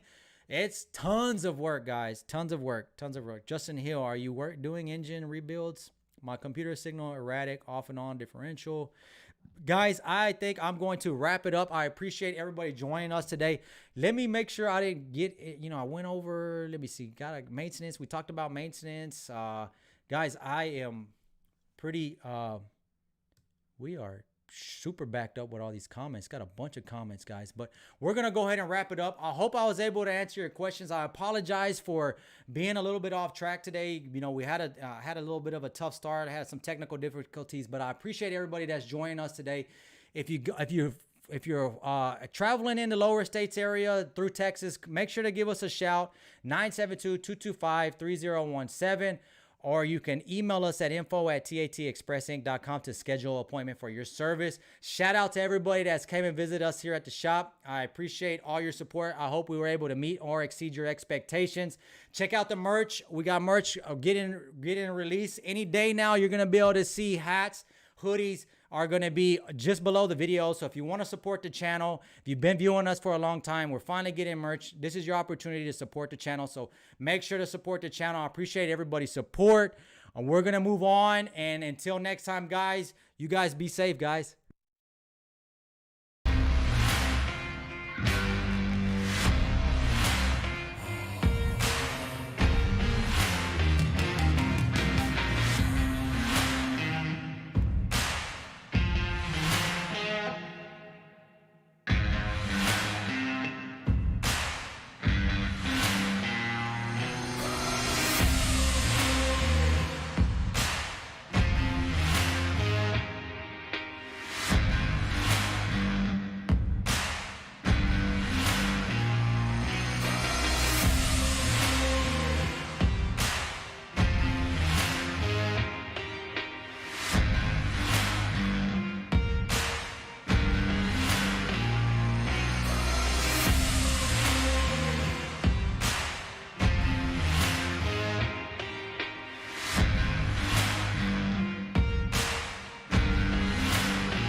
Oh, what's up, guys? You know what? I still see so many comments on it. I jumped off real quick, but I do see a lot of comments, and I want to try to catch up to some more of these comments, guys. I did jump back on. I know I try to close it off, but let me try to get back on to these guys here. Transport.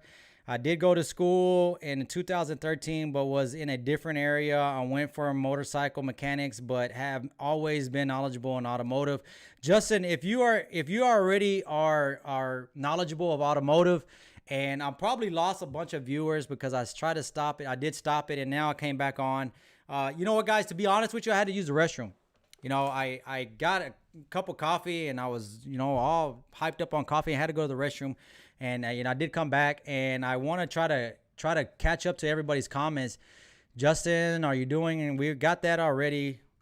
Hopefully you guys jump back on. If you didn't jump back on, I'm sorry for jumping off. I just feel bad for leaving all these comments behind. So Big Josh says, I see everyone is asking about deletes. In my opinion, it's not worth it at all. It will cost you more, but I do see why people do these techs now do not fix the trucks properly, or it costs a lot. You're right, Big Josh. He says basically a lot of these shops aren't fixing it, so it doesn't leave them with a lot of these operators with an option but to delete. But you know, guys, if you're traveling the lower states area, come check us out.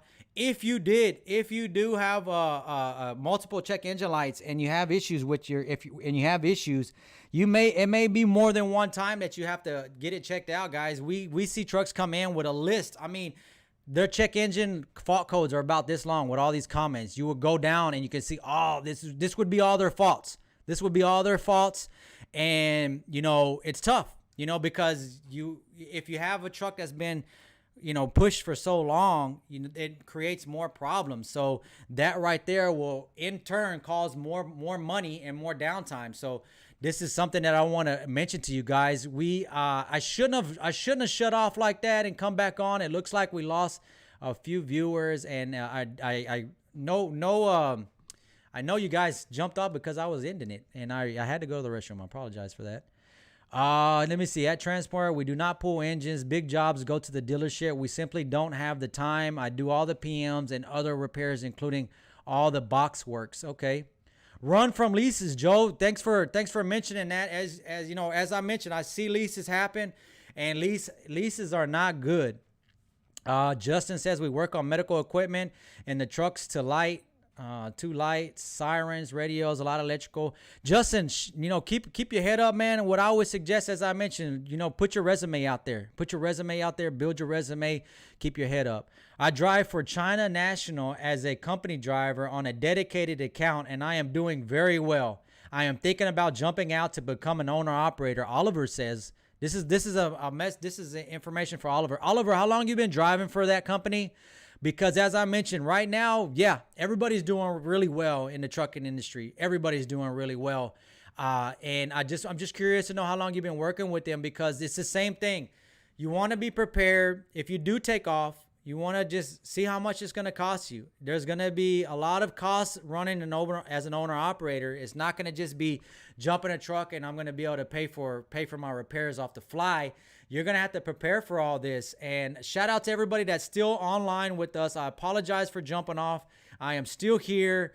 I just wanted to get to all these comments, guys, because check out all these comments. I am super behind on all these comments, but it's just good talking with everybody. I think I'm going to start going live more on 7 p.m. Guys, let me know what you think about this 7 p.m. live. Let me know what you think. Should we keep going live on 7 p.m.? Well, I appreciate everybody's support. Oliver, I appreciate that. This is pushing, guys. This is a driver right here saying he's driving for a company. He's doing really well. Do not, if you got the opportunity to become a driver, don't think that it's not going to be a good lifestyle or a good living. You're going to make a good living. Right now, money is getting thrown to drivers. And if you're, looking to get into the industry, it's a good opportunity to learn a new field. And this field's not going anywhere. Check engine lights on. You guys see my everybody's kind of dropping off. It'll jump back on. It's coming back and forth. GS, what truck? What year engine is he talking about? He's got check engine light with a screw. Okay, that's gonna probably be it's probably an older model. They don't do that no more. KM says Ryder is a good place to try and get into heavy trucks. If you want to repair trucks, yeah, that would be a good spot. You know, get into heavy trucks, Justin. There's going to be a lot of opportunities for you, man. So if you want to get into the trucking industry, just let them know. You know, if you are mechanically inclined and you have a great attitude, man, you're going to get an opportunity, man. But you can be the best mechanic out there and have the crappiest attitude and have the biggest chip on your shoulder, and I can guarantee it's going to be harder for you to get into a shop than it is for somebody that has some experience, you know, mediocre experience. You have good experience over 3 years, you know, in automotive as well, and you have a good attitude. That person that's going to get hired on with good attitude is probably the one that I would choose, to be honest with you. Do you know about ATS bypass modules? ECM stays original, module illuminates. Hey, Josh, you're right. Everyone's talking about deletes. No, I don't know anything about bypassing an ATS system. We don't do any alterations on ATS systems.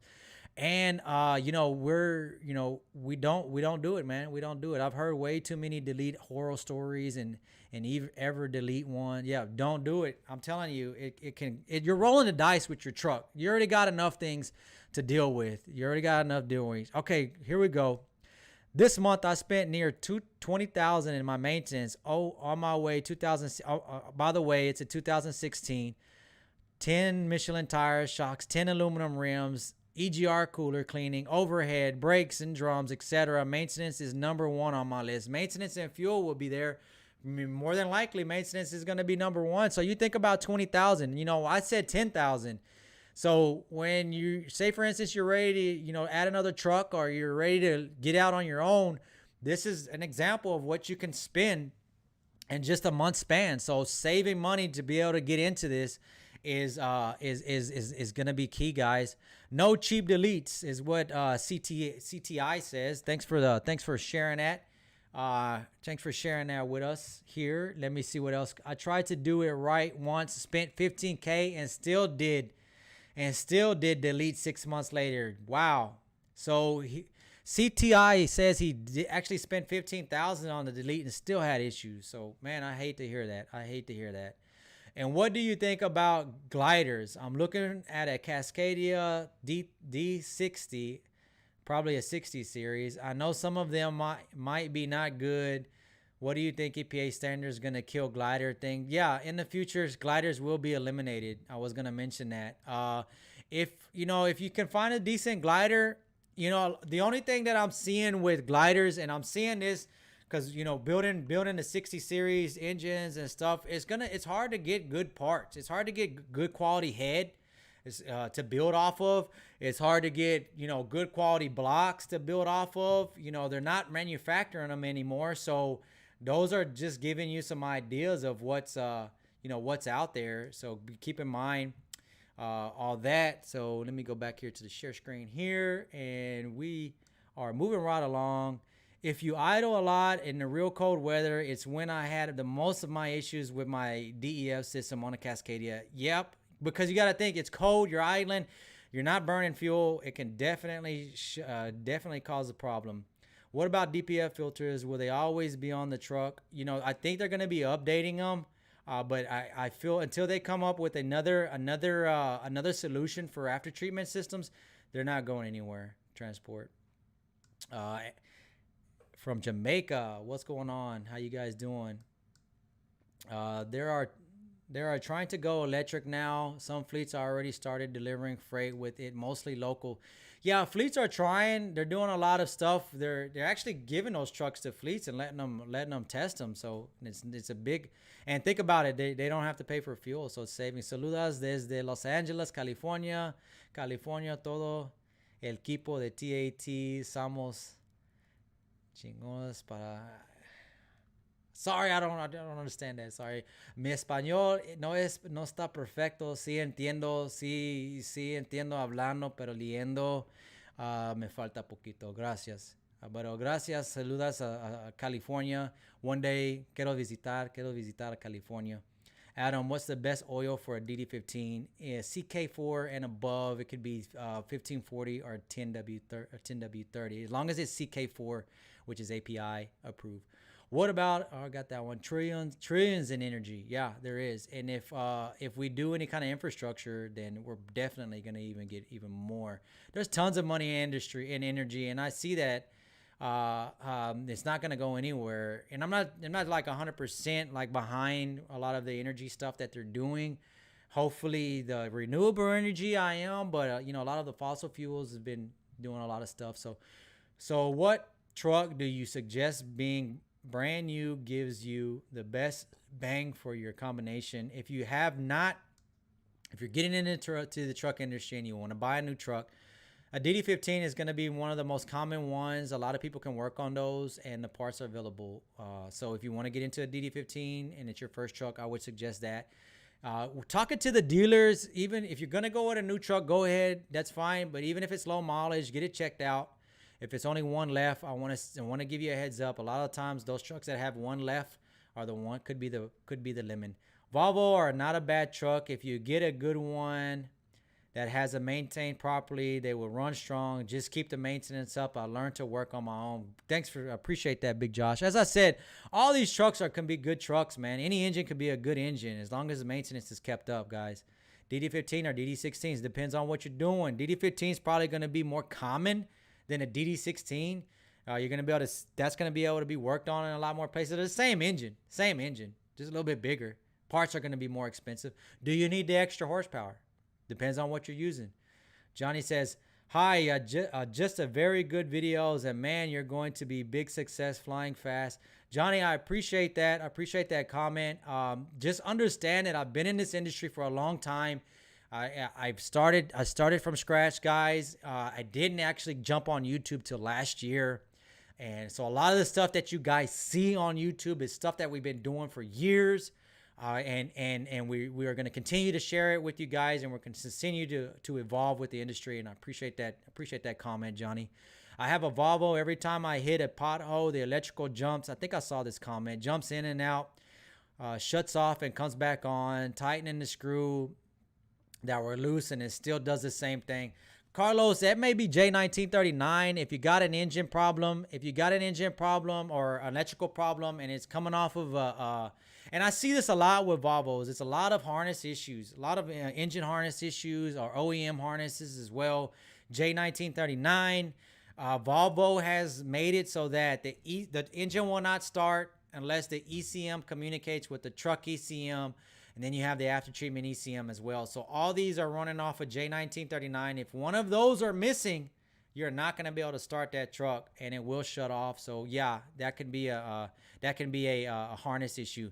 GS says Amazon slave pay. Well, you know, Amazon is unless somebody holds them off, Amazon is pushing a lot of freight. Hopefully, shout out to everybody that's pushing that Amazon freight. Shout out to all the guys that are delivering the last mile. That's actually from the smaller trucks to the front door. Shout out to all those guys. I know you guys are having to deliver all types of stuff now. I can imagine what you guys are having to deliver to homes now. So shout out to everybody that's working out there.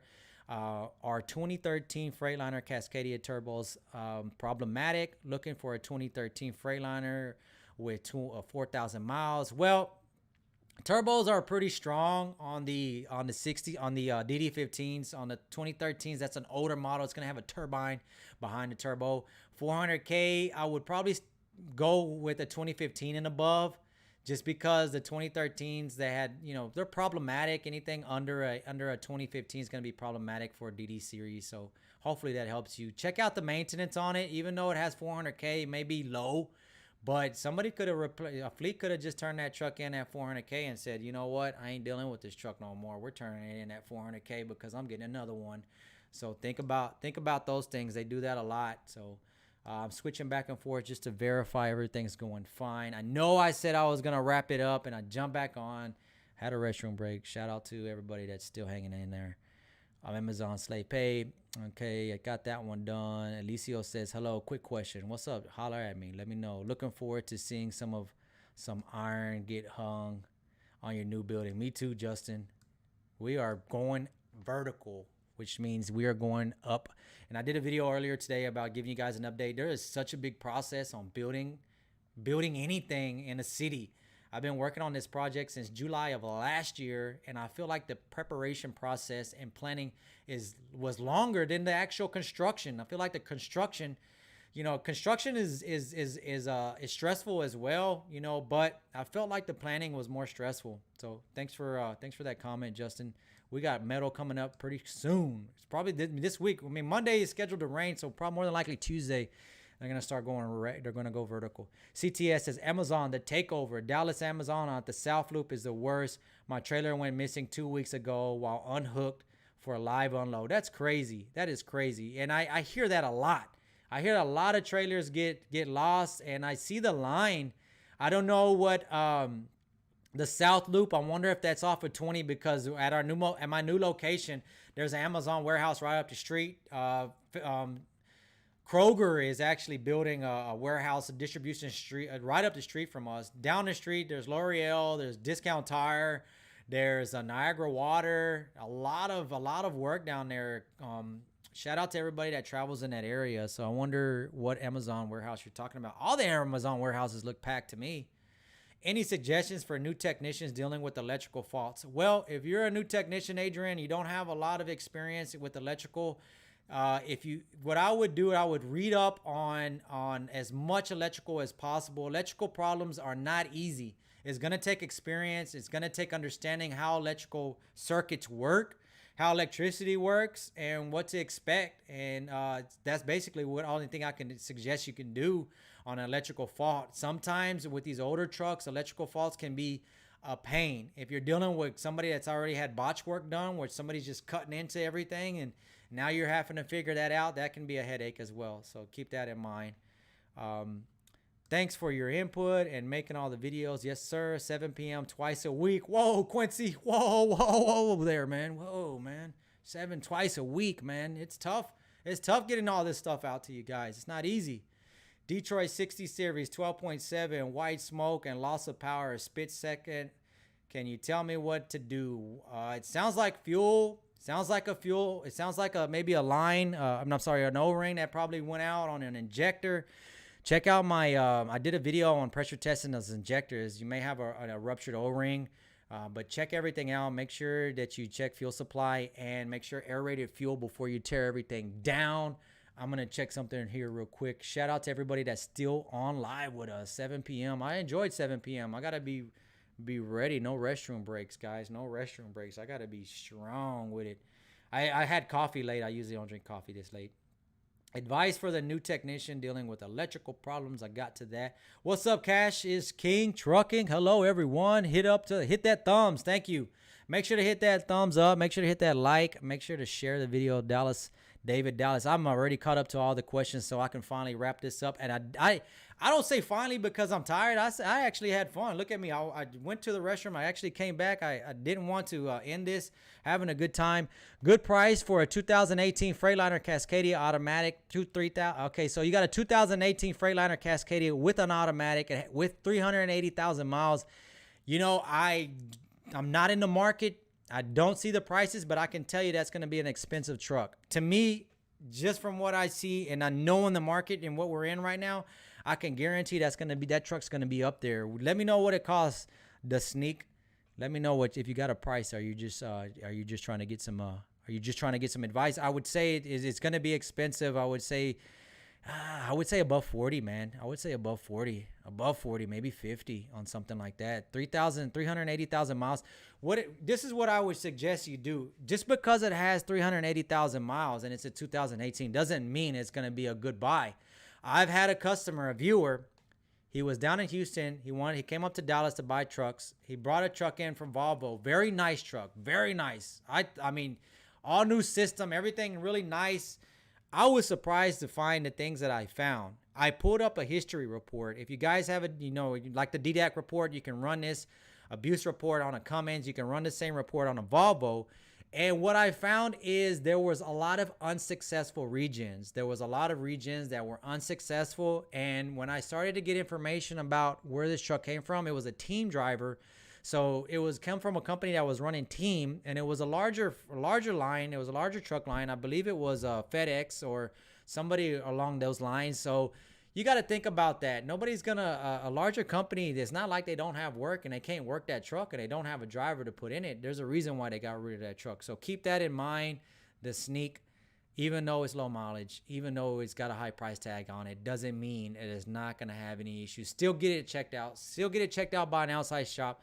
Still check for check for all the maintenance records. Make sure everything is in line. Do not skip these steps, guys. Even though you get excited, and I understand. I get excited too. I've done it before. I bought trucks and just had to pay the price in the long run. As I mentioned, I've owned trucks since 2008. I've ran in all the different markets: market freight, lease on freight, pay AM. I've been on with Landstar. I've been on with different companies, so I got a lot of experience with that as well. So appreciate all this information. Have owner ops who bought IY. I'm not sure what that means. Cash is king. When did Freightliner switch the turbo setup on the DD15? They started changing to a fixed turbo. They got away from the VGT style turbo after the 60 series, and they went with a fixed turbo. And honestly, I don't see that many turbos go bad on a DD15. I don't see them actually go bad at all on a DD15. I see some, actuators may go bad on the newer models. You may have some power issues, some leaks, but I don't see any turbos going out. I see a lot of turbos going out with VGT style turbos. I see a lot of those go out. get built up with a lot of soot, and they can't handle it. They can't handle it. So I appreciate that question. I appreciate that comment there. I don't know exactly when they moved over, but I know the 60 series was the last one they did the VGT style turbo. 2018 Cascadia for 40. Okay, 2018 Cascadia 94,000. Hold on, I think he's talking about miles for 90. No, he's actually talking about money. CTI says he's got a 2018, and this is just right there with who was the other guy that just mentioned that for that the sneak. Check this out, the sneak. This is another 2018. Where did it go? I was just right there. Here it is. 2018 Cascadia for 40. Dang, that's almost 100K. It's almost 100K for that truck, and I can imagine that other one's gonna go for that too. That other 2018 is gonna be up in 100K. DL says, "What's a better truck at 500K miles?" The 2017. You know, I'm gonna have to answer the same way I answer all these. I mean, any truck can be good. Check the maintenance record.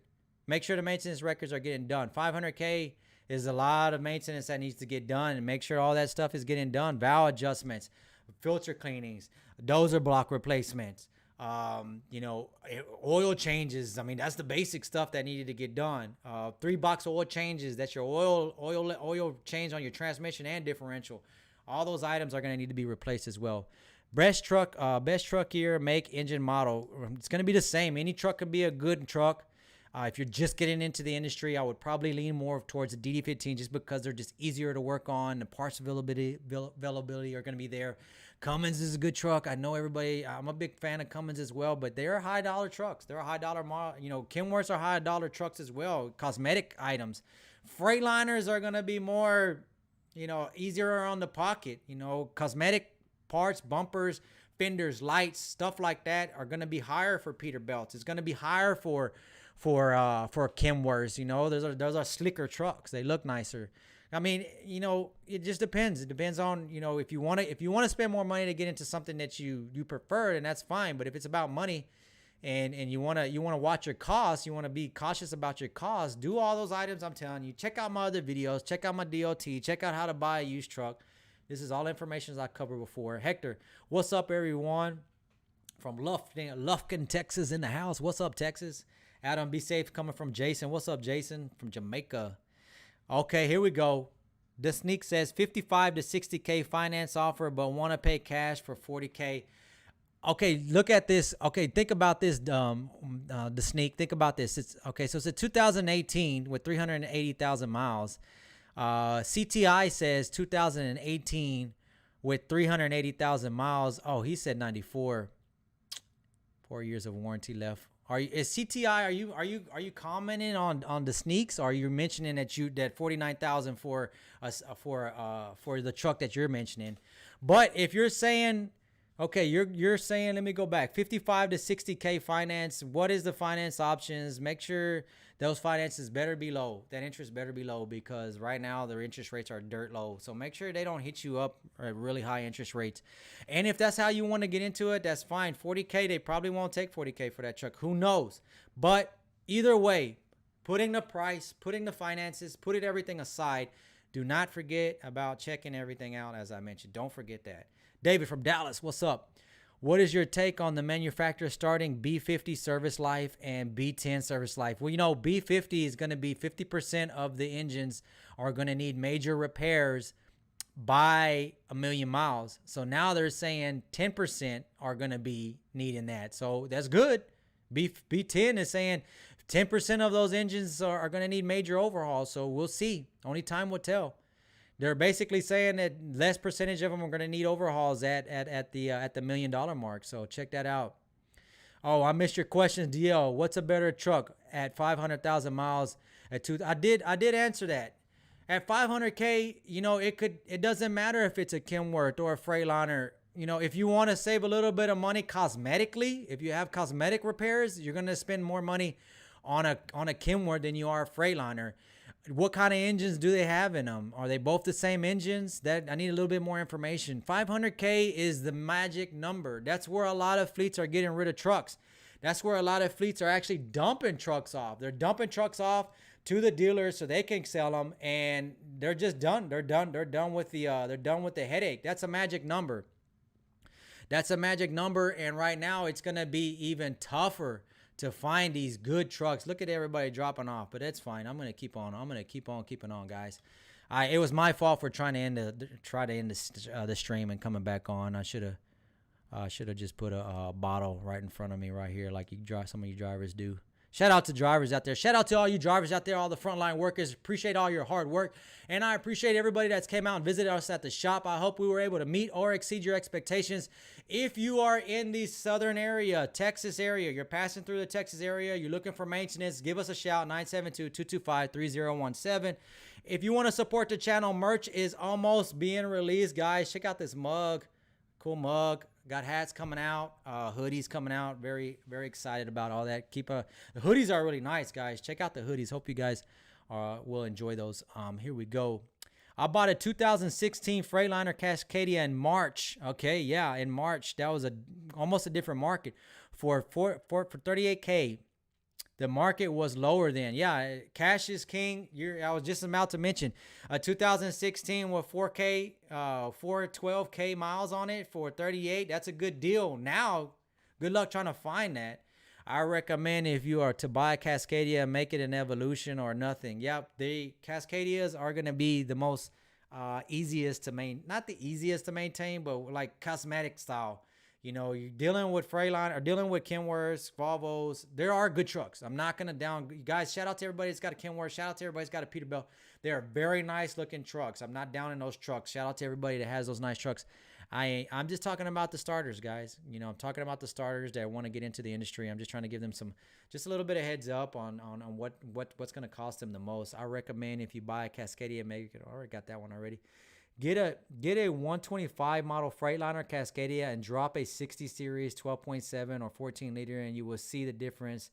Yeah, Hector, thanks for. I mean, that's an ideal way of doing things, but who's gonna do that? You know, that's basically a glider, and Freightliner doesn't make it. The manufacturer doesn't make it that easy to just drop a 60 series and turn key. It's not gonna do that.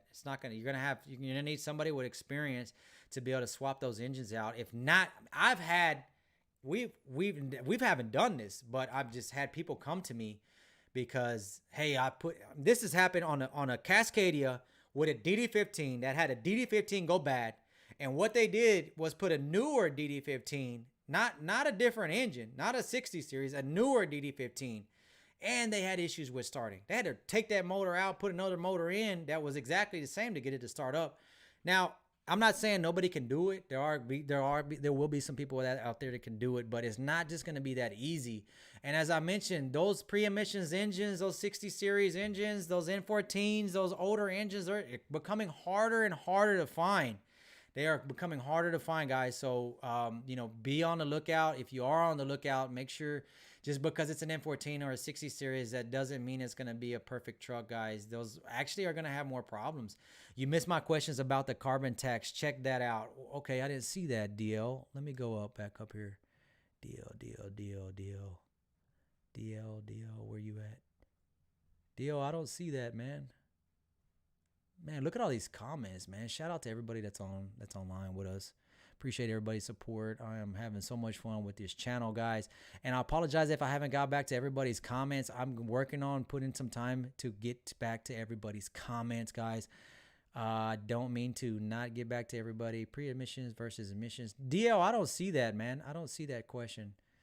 DL. Holler at me again. The question right above the Kenworth question, or stats with words above the Kenworth question. What's the better truck? Hey, shoot me the question again, man. I don't see it. Shoot me the question again. I apologize. It looks like all gibberish through here. Look at all this. It looks like all different foreign language. But sup, Tat from camera, man. Oh, what's up, IE Euro? How you guys doing? Hope you guys are doing well out there in California. I hope you guys are enjoying the weather. Tat, need to keep up that Gatorade bottle handy. Yes, sir. Yeah, you caught me slipping, bro. You caught me slipping because it's 7 p.m. and I drank some coffee, and I don't drink coffee this late. And I've been going live for a while now. Let me see how long I've been going live today. Hopefully you guys are still on live with us. I appreciate everybody that's on with us. Whoa, guys! Man, I'm not gonna say anything, but we've been going on for 2 hours now, and but it's fine. I'm having a good time. All these questions, all these comments. Hey, DL, shoot that question to me again. I couldn't find it. I tried to look for it, and I try to look for it again. I'll try to look for it again. What's up, cameraman out there? Don't buy Freightliner. Hee saludas desde Mexico. I invite you to my YouTube channel. Hey, don't be trying to get my. No, it's fine. Check out his YouTube channel, whoever it is. Vamos a empezar haciendo videos en español. Busca los videos, guys. I'm gonna be doing Spanish videos, guys, for all the Spanish viewers. We've been getting a lot of comments about stuff that I've been covering, and they're not able to understand everything that I'm covering. So I want to be able to reach out to our Latin viewers, and I'm going to be doing that. So be on the lookout. I was gonna do a separate channel so I don't confuse my viewers that I have already with dang, it's already 9 o'clock. I can't believe that. So anyway, I don't want to confuse my viewers with who I have already. So we may still do the Spanish channel. We're not going to do a Spanish channel separate. We're going to do Spanish everything at once. So shout out to everybody. Let me see. Marshall says cash is king. Yeah, I'm looking for a 2016 Evolution with 5K miles for 41K. Just get those loads out of Cali. I currently have T60, but not complaint. Okay, so yeah, he wants to get those loads out of Cali. Maybe try loading out of Arizona. There's a lot of trucking companies that are moving freight just into Arizona. So the guys that can't move that cannot move in California, they're going to be picking up out of Arizona. So check that out. But yeah, 41K. For a 2016 500K, all I can say is prices are going to go up for trucks, but do not let those prices fool you guys. Make sure to check out everything that I mentioned. Check out my DOT video. Get yourself familiar with these trucks. Get very familiar with these trucks. Do not just get familiar with the inside of the truck. Get familiar with the outside of the truck as well. Shout out to Marshall, and shout out to everybody that's still on live with us. Yes, off of I-20 CTI says off of 20. Come on down. Come and see us. Cash is king. The Cascadia Evolution is 5% more aerodynamic. I ain't even going to try to pronounce that word because somebody beat me up on it on one of my other videos. Guys, I know my English is not perfect, so thanks for beating me up for correcting all my language. Didn't do that great in English, but I did pretty good in math. Okay, so it's 5% more everybody based on Cascadia, 125, better installation, bunk as well. Thanks for that. Thanks for that information. Cassius King's got a channel as well. Check him out. He's talking about trucking as well. He's a driver. Appreciate that information. Appreciate that input there. The sneak estimated cost to rebuild DD15 automatic, it's going to be up in the 20s, man. I would say 25. Probably if I can get it under 25, that'd be good. Have to look at the system. It's not cheap to rebuild these engines. If you want a cheap rebuild, there will be cheap rebuilders out there. But that's probably what you're roundabout what you're going to be looking at. Let us look at it. The sneak, does it need to be rebuilt? Is it locked up or something? Is it just blowing out a lot of smoke? What is it doing? It may not need to be rebuilt. Let us check it out. We can do a lot of tests on it to figure out the condition of it.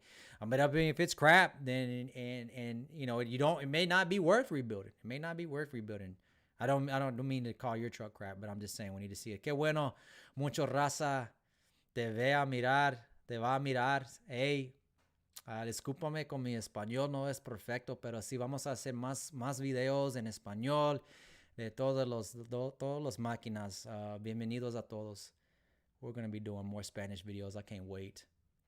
Ooh, nice. So it's fuel savvy. It is fuel savvy. At Marshall Lamb, I love the T600. I sold my 07 a few years ago. C15, 1.3 million, no rebuilds. Hey, C15 cats, shout out to that. That's a good engine. And you know what? I don't mean to point in one direction. I like Kenworths. I like Volvos. I like Peterbilts. I like all trucks. You can look at all my videos. I'm always mentioning I don't have any one truck that I like.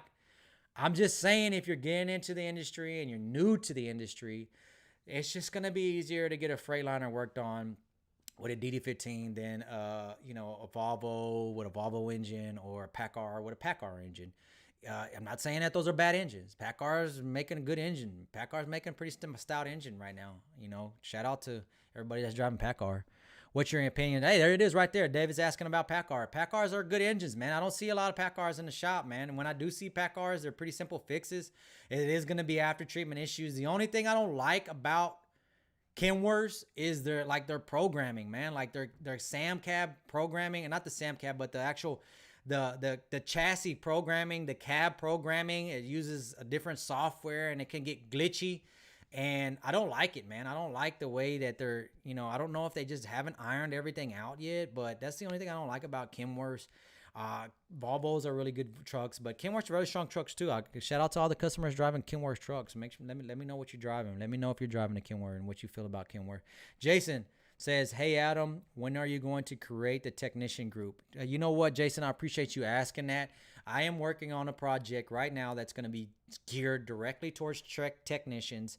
I'm hoping to have it wrapped up by the beginning of next year. We've been doing a lot of work. I've been doing a lot of work with prepping it, and I'm very excited to be releasing that at the beginning of the year. Hopefully we can be on schedule.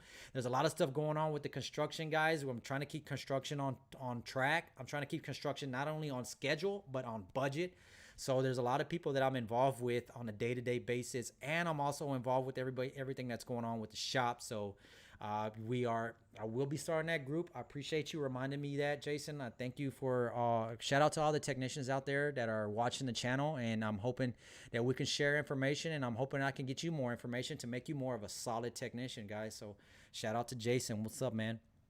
Marshall says, "Yeah, have a C15 A cert. Yeah, A certs aren't that great, but if but has 900,000 miles. It's starting to show more where, you know what? I take that back. A certs can be a headache. They can be a headache, but A certs are just, CAT's way of coming up with solutions to control after treatment systems or to control NOx, and it ends up putting a lot more strain on the engine and it ends up causing issues. So that's the only thing that I feel about A certs, but I'm not saying all of them are bad.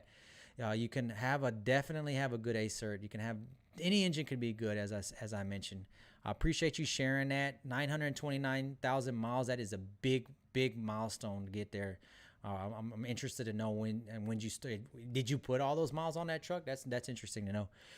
Cassius King says, "I'm impressed. You know 2 languages. I can't even master one language. Been trying my entire." Hey, you know what? English is one of the most difficult languages to learn. Yeah, but yeah, I do know Spanish. So thanks for the comment. DL says, a chick in Texas is trying to pass a carbon tax. She's trying to turn Texas into California. Are too busy, 2 votes because of work, and women will band together to get power. Okay, so I'm gonna tell you something that's interesting that you say that, because of course I'm a YouTuber. I watch other YouTubers. I notice, like, for example, Joe Rogan. It's not somebody that I watch all the time, but I've seen Joe Rogan on YouTube, and I noticed he moved over to Texas. And I noticed there's a lot of people coming from California to Texas. And the reason why I bring this up, because people are leaving California because of the taxes, because of the carbon tax, because of everything. So guys, if you're coming to Texas and you're coming to Texas to get away from everything like that, be sure to keep the state the same color. If you know where I'm coming from, I don't want to get too political, but keep the state the same color. If you're escaping from an area that's regulated, don't bring those regulations over here. People move to Texas because they like the freedom. Texas, you can do. There's freedoms, but there's a lot of responsibilities that come with it, guys. So just be on the lookout. Shout out to, thanks for sharing that, DL. I know that it's going to happen.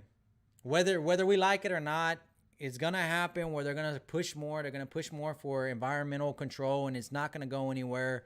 Texas is probably going to be one of the last states that's going to be able to enforce it. It's not going to be easy. There's going to be a lot of people that need to get behind it. But it's coming. It's coming. Thanks for the shout out. What's up, Cash King? Yes, sir. Thanks, local YouTuber, guys.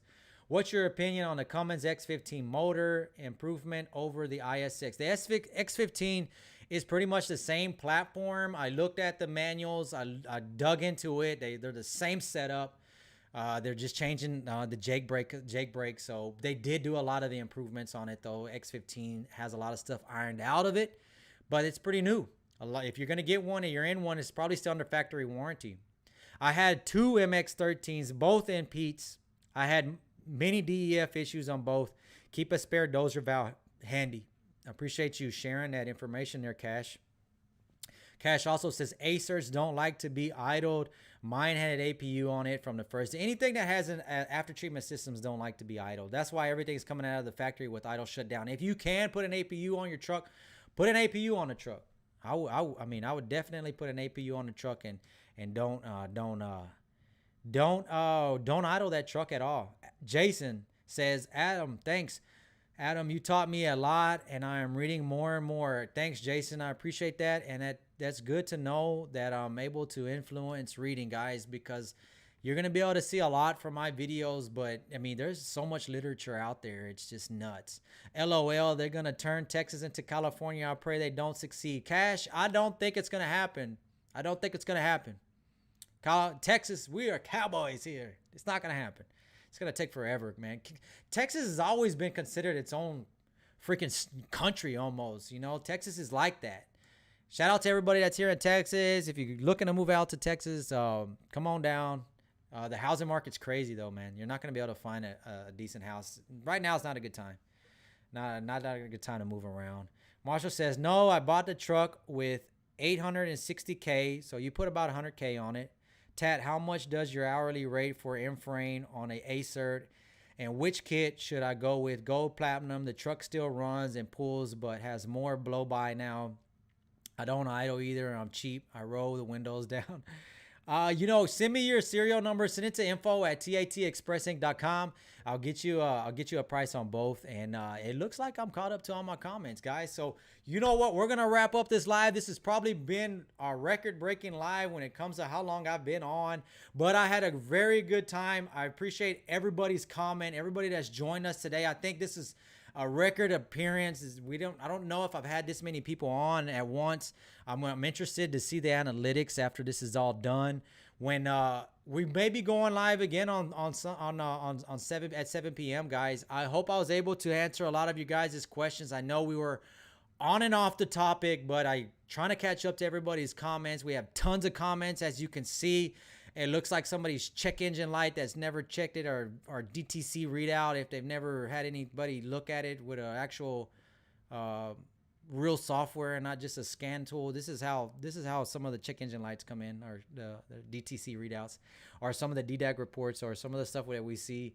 Guys, so we're gonna wrap it up. I'm gonna wrap it up for really this time. It's been over 2 hours. Man, I can't believe I went live this long, but I had a really good time. We're going to go live again. I'm going to give you a heads up when we're going to go live. Appreciate everybody's support. Shout out to everybody that's came and visit us at the shop. Check out the merch. It's coming out soon. We're going to go ahead and end this live. I appreciate everybody's support. What y'all think about that new song? See you guys later.